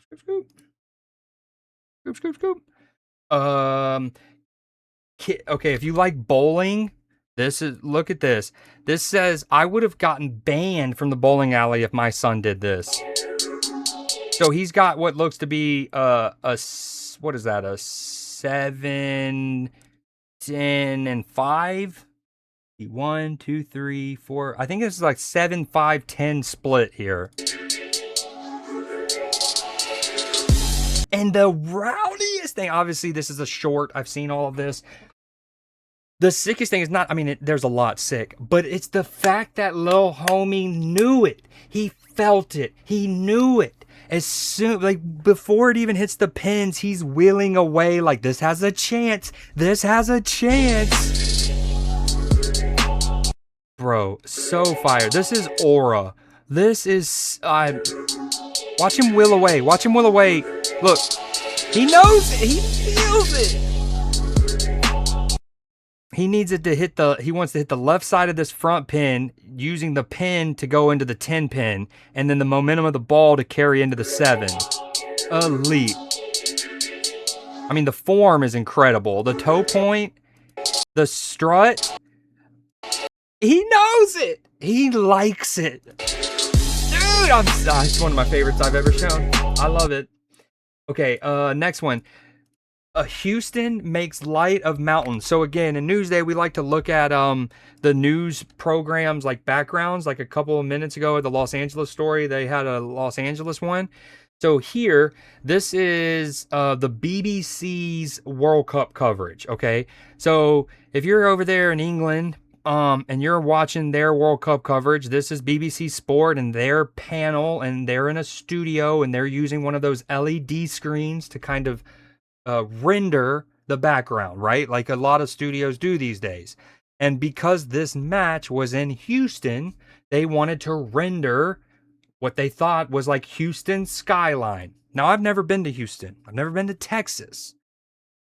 There are mountains to a degree in Texas, but there's not ones like that near Houston. So this was funny that they just kind of like rendered like what they thought would be Houston skyline and then these mountains in the background, right? And so what's dope about this is this kind of went viral. So BBC adding mountains to the green screen background of Houston is one of the most dubious things I've ever seen, okay? So they just didn't know, they put it there, boom. They probably AI generated it, but this is where it gets great. So Houston sports teams got in on the fun. So Houston Dynamo, their MLS team, you can't beat this view. They put their stadium right there. So good. Houston Rockets.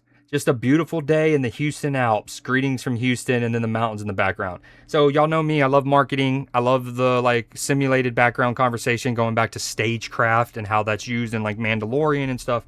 This was just right up my alley. Sports, rendering, geography. It was great. Okay. And then one more from the sports section for this week. The last one for this sports section.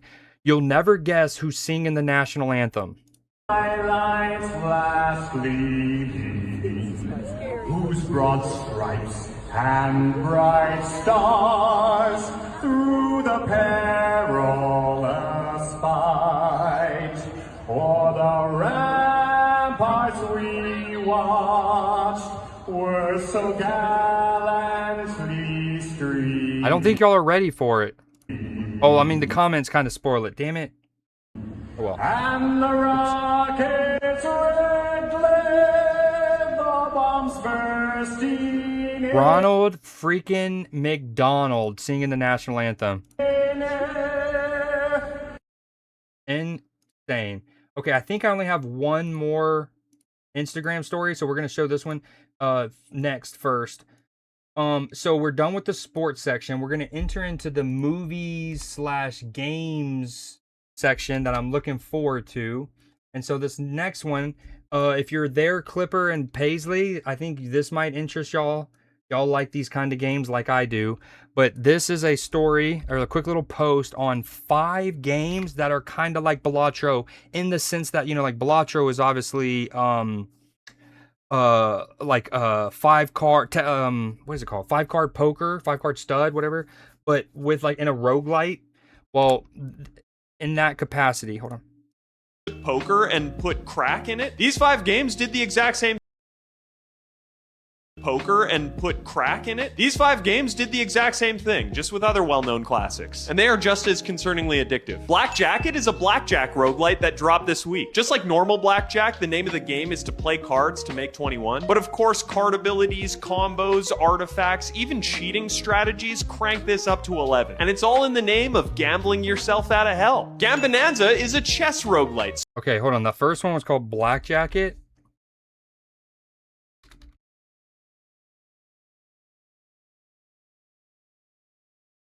Okay, first one, Black Jacket. Very positive. Was released a month ago.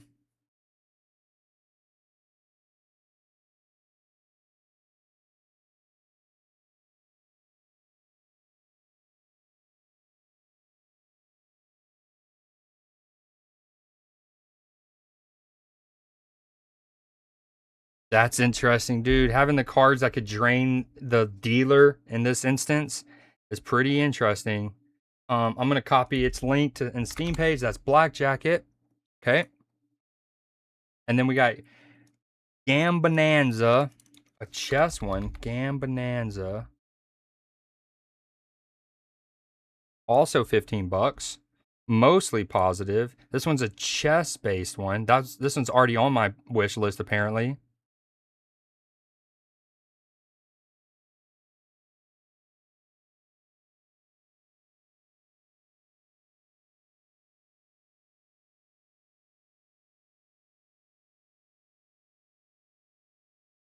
This one feels hella Blatro. Like, even the sounds and the way the menu and the interface is, super Blatro. Okay, Gambonanza, gonna post that in chat.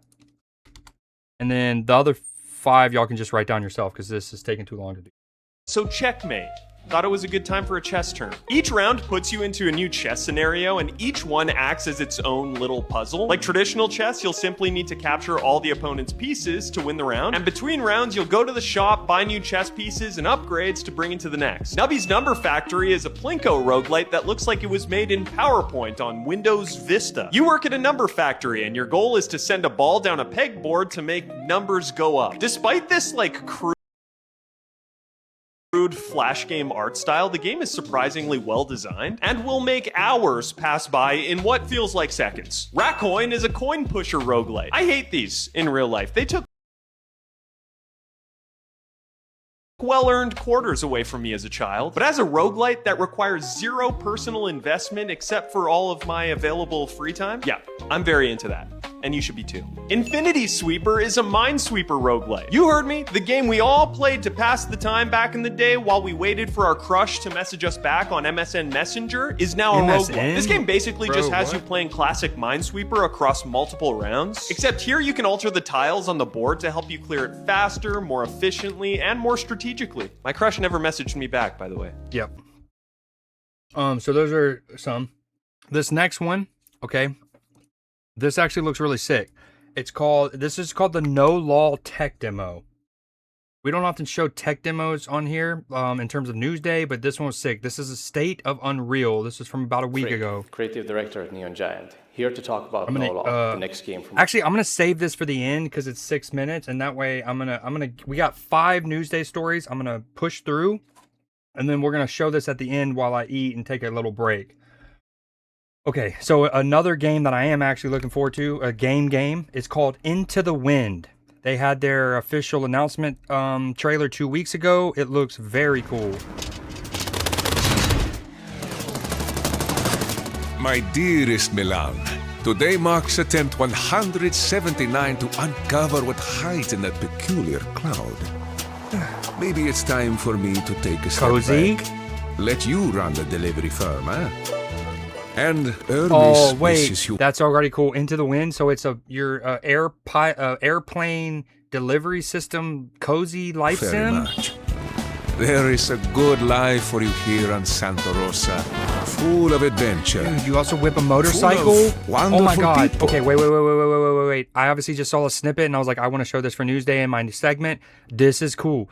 I'm getting a hint of Death Stranding. I mean, obviously it's not going to try to be Kojima-esque, but like whipping around, I wonder if you get off balance if you try to carry too much stuff in one trip. Full of wonderful people. I know you will help them out as best you can. Oh my gosh, you have to... Okay, so the plane isn't a full airplane. It's your motorcycle becoming an airplane. Wonderful Secondly, people. I know you will help them out as he has to hit the jump best you in the bike. That's awesome. can, no matter the challenge. Oh, okay. Recently on stream, and you know, there's a lot of different games that I reminisce about and would love a remake or a reboot. One of the ones that we've mentioned a few times is Panzer Dragoon Orta. And as best something you about can, that gave me no that matter vibe. Oh, I challenge. need this.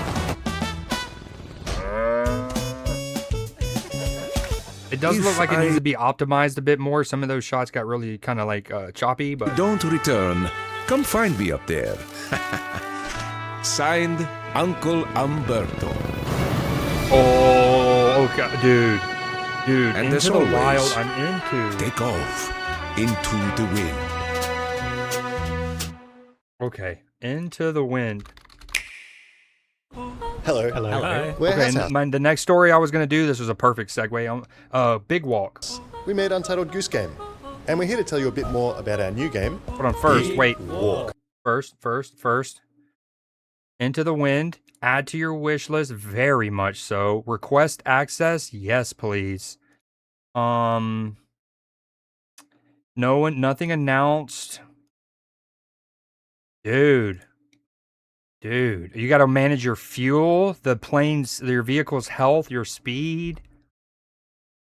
Ooh, I wonder if we're gonna be able to romance.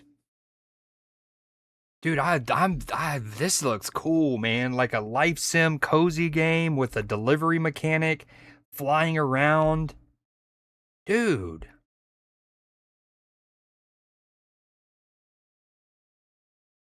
I like the little aesthetic too. Both in terms of this cute, cozy art style, but the like 1920s bombers look almost. This looks fire. I'm very pumped for this. We will share this link. We'll see. Boom.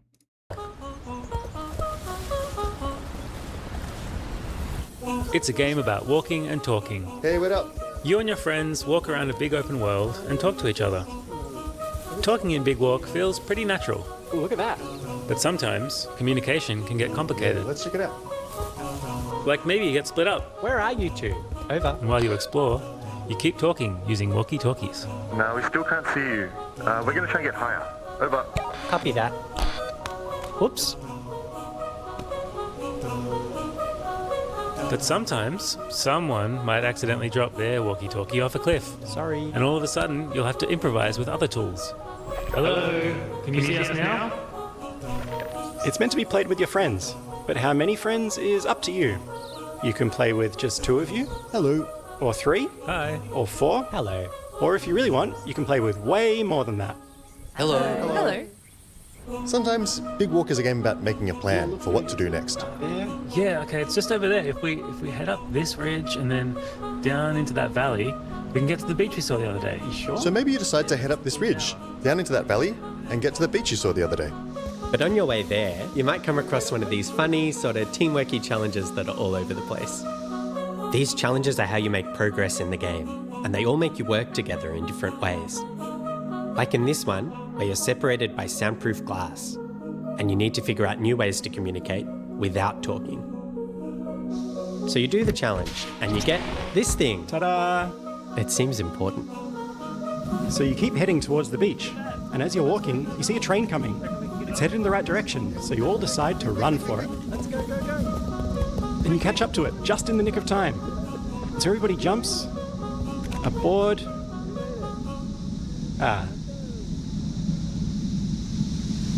Had to do a little munching real quick. I couldn't wait till the end. All right, this looks cool. Big I think I Walk is a also good showed this in the scared. Discord. And of course, this is one of those games that's going to be infinitely funner with a group of friends. And it's going to be infinitely funner if y'all use in-game comms. If you're in a Discord call, yes, it'll make it easier. But I think part of the fun and is with some of these games is using the in-game comms to, you know, play it how it's meant to be played. Like if you were supposed to lose communication with the teammate, then you should lose communication, that kind of thing. All right, we're in the final stretch of Newsday. There's 4 stories left, and then I'm going to go back and show that other one. Really just 3 stories left. This is maybe the coolest story of the week. Lake of the Isles pencil sharpening.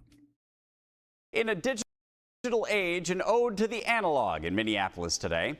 Thousands gathered to celebrate the now annual summer tradition of the sharpening of the Lake of the Isles pencil. Photojournalist Joe Van Ryn talked with people who say the pencil represents something bigger. And they say that we don't have culture in America. Super Bowl. This just looked like. Wait, did she just say it's like her Super Bowl? What if she? This is my Roman Empire. This is our Super Bowl. This just looked like my kind of place. Power to the pencil. Wow. I'd say it sort of represents an old way of communicating. Oh my goodness. It was supposed to symbolize like change and new beginnings and fresh starts, and you're getting rid of the old and having something new with a sharpened pencil. Oh my God. I love pencils and I wanted to see it for myself. The pencil shavings. Oh my goodness. And the composition book. That's so good. Get emotional and start tearing up. I already have teared up on my walls here, so that's why the glasses have stayed on during this interview. People already, you can tell they love it, and I think everyone's very excited. Wow, that's a lot of people for this. I'm gonna get DMCA'd for this Justin Bieber. To get together and celebrate something. Oh my God, they're praising the eraser. Big or small as a pencil sharpening.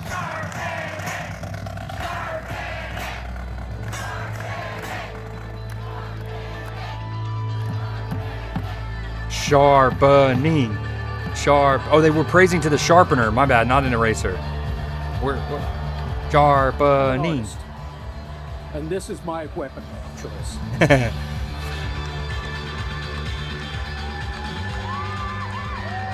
That is, dude. Oh my God, it's a manual sharpener.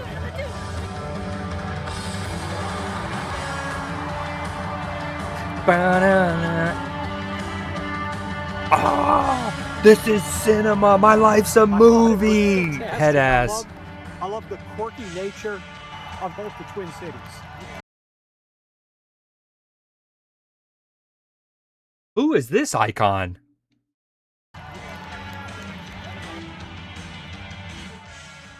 The pencil reminds us we can fix our mistakes. True and real. Honestly, true and real. Which means this year was the 5th annual pencil day. 5th annual pencil day. The pencil reminds us we can fix our mistakes. That needs to be a quote. I can't remember how to do that on these, but... The homeowners commissioned a Minnesota artist to create the 20-foot tall pencil in 2022 after a bur oak tree was damaged in a storm. The homeowners commission. The pencil reminds us we can fix our mistakes. Notice how there was no backspacing there?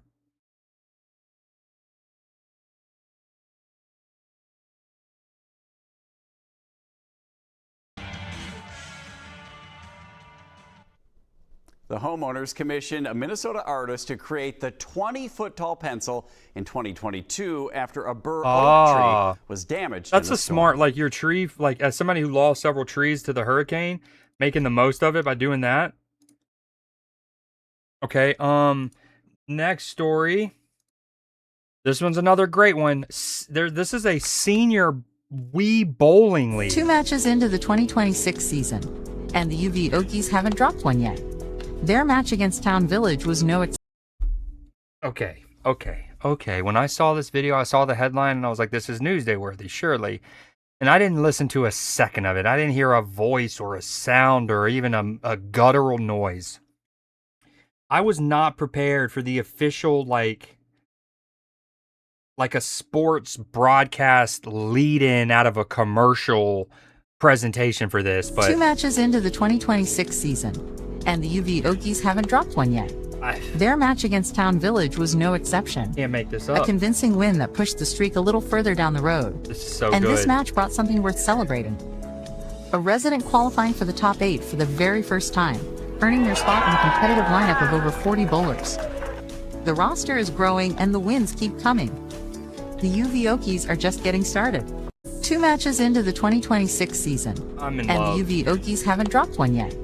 Their match against Town Village was no exception. A convincing win that pushed the streak. Is it okay? Quote, dude, this is so hard. This is why. A little further down the road, and this match brought something worth celebrating.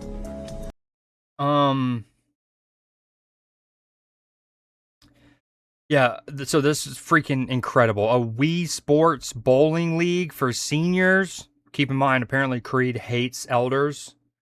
Apparently. Okay, and the last story. 91-year-old beats Requiem how? A 91-year-old gamer has gone viral after completing Resident Evil Requiem without using any guides. Instead, he tracked everything by hand, writing down maps, puzzles, Incredible. and key details in a notebook. Clips show him calmly taking on enemies and working through the game step by step. He says gaming has taught him perseverance, especially— I mean, also, W not looking up guides. Guides are boop. Unless you've, like, literally tried and looked for, like, over 30 minutes and you're just like, I don't have time. when things get difficult. Yang, who is also the world's oldest gaming streamer, has built a I don't know about that. There was that late, no, she was like 78. The lady in England who plays Fortnite. Audience online. He streams on Bilibili and has such a calm and wholesome personality that have helped him build a proper loyal audience. And he's not slowing down anytime soon, saying he'll keep playing as a loyal audience. And he's not slowing down anytime soon, saying he'll keep playing as long as new games are released. A 91-year-old gamer has got— Okay, I'm gonna... Actually, I think I'm just gonna call it. I was gonna show that video. There's the no lol tech demo I wanted to show. I guess I'm still gonna no. There is a longer video of the pencil sharpening thing that I do have. So the first one I showed you was like a local news story on the event. This one is more like somebody's vlog of them attending the event.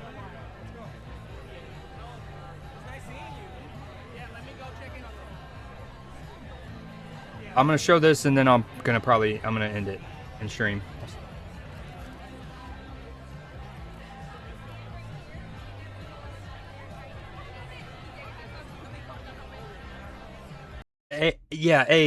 Decurse, exactly. And I also hesitated because again, like maybe like 8 months ago now on Newsday, I showed a story of a woman. She's like, but I think she's 78 now, probably. I showed it about a year ago.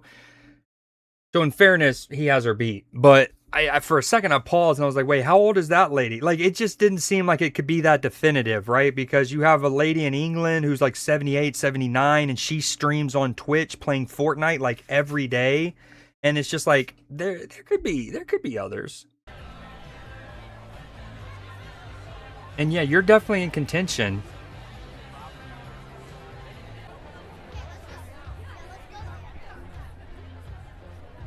Okay, again, this is a video of somebody's vlog from this pencil sharpening event, the 5th annual Pencil Day. Sharpening.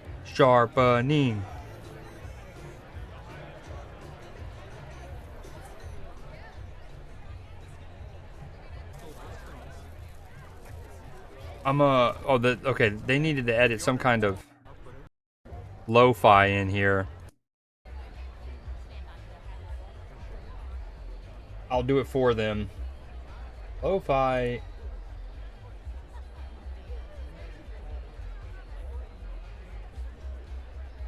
But yeah, I appreciate you being here. I'm probably going to end stream here soon, so yeah.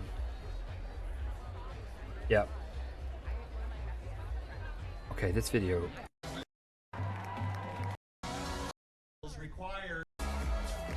I mean, these guys stole the show for sure. That's hilarious. Basically, like, dude, think of all the people who are going to pass by our public pencil. If it has a shitty sharpening job, if it doesn't look good, that reflects on us, this community here.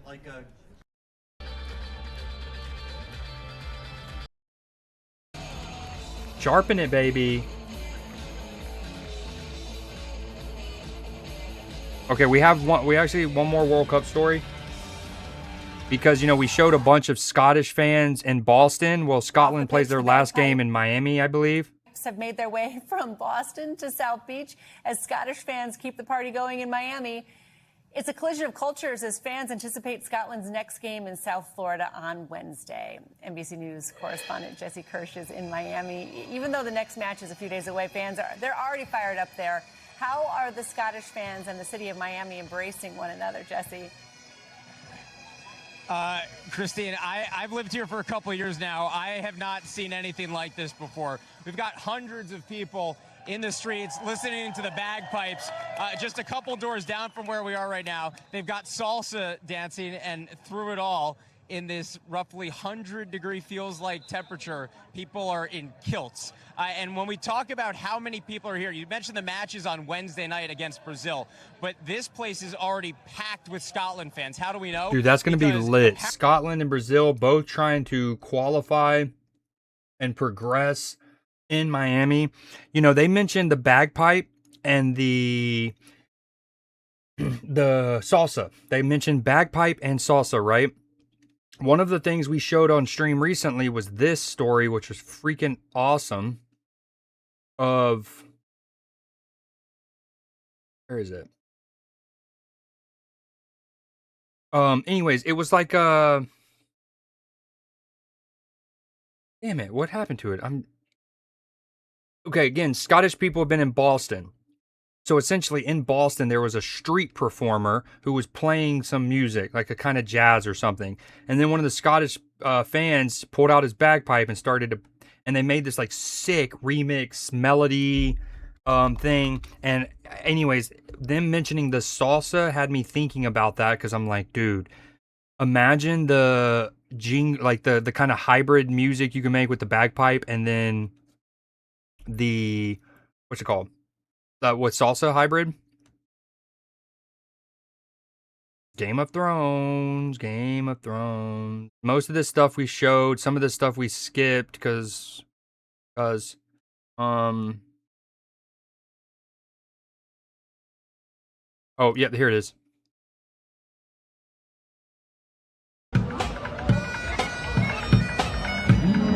I mean, dude, I just can't imagine how fire. There's gonna be like a bagpipe salsa rendition.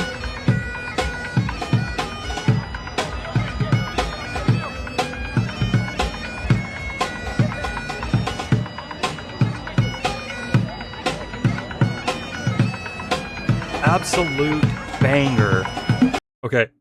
While we're here, we can show you some. I don't know if Clipper's still here, but this is fire. Video game bangers you have heard but didn't know it, part 1. Today, it's the track Stardust from Lazy Jones for the Commodore 64. I mean, we all instantly recognize this melody, surely. I couldn't name the name of the song or whatever, but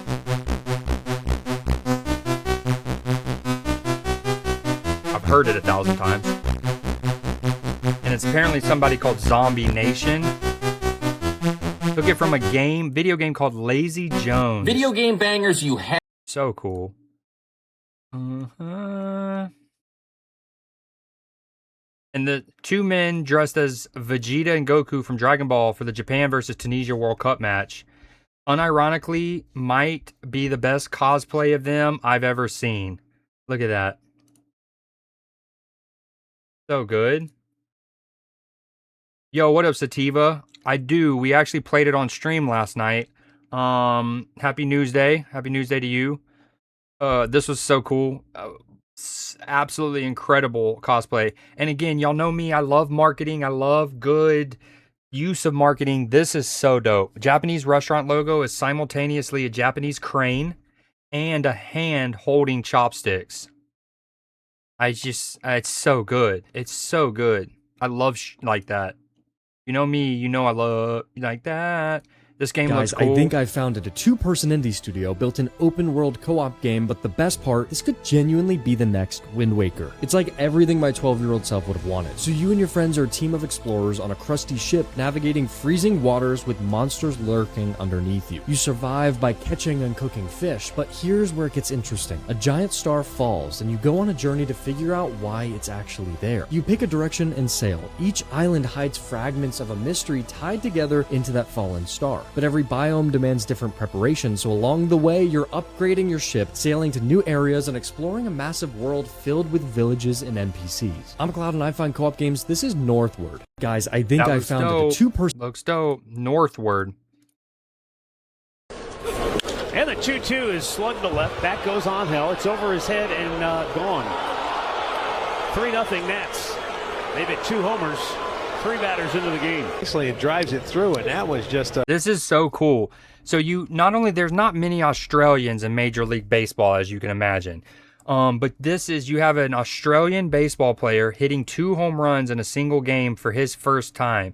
One of which is being caught by a guy in an Australian jersey who is here almost certainly in the States for the World Cup. Nice swing right there. So dope. The one-handed leaping grab by the Australian. And then he was playing for the Nationals against fellow Australian Travis Bazzana. No 2 Australian-born players have started an MLB match on opposing teams since 2011. So the fact that you have 2 Australian-born players in general is crazy. Against each other obviously doesn't happen very often. And then for an Australian fan to catch the home run, insane. Incredible. Okay, I'm going to call it there. I hope y'all have a good rest of your Tuesday. Sorry, I'm ending early in terms of the daytime, 7:30, but it has been 3.5 hours. We streamed for 5 hours last night, going to 1:30 in the morning. I was an idiot. I didn't go to bed till 4. Yeah, I just don't know if anyone even, I don't even need to be streaming kind of thing. So I will holla at you guys. Y'all have a good rest of your Tuesday. I hope you enjoyed Newsday. Have a good one.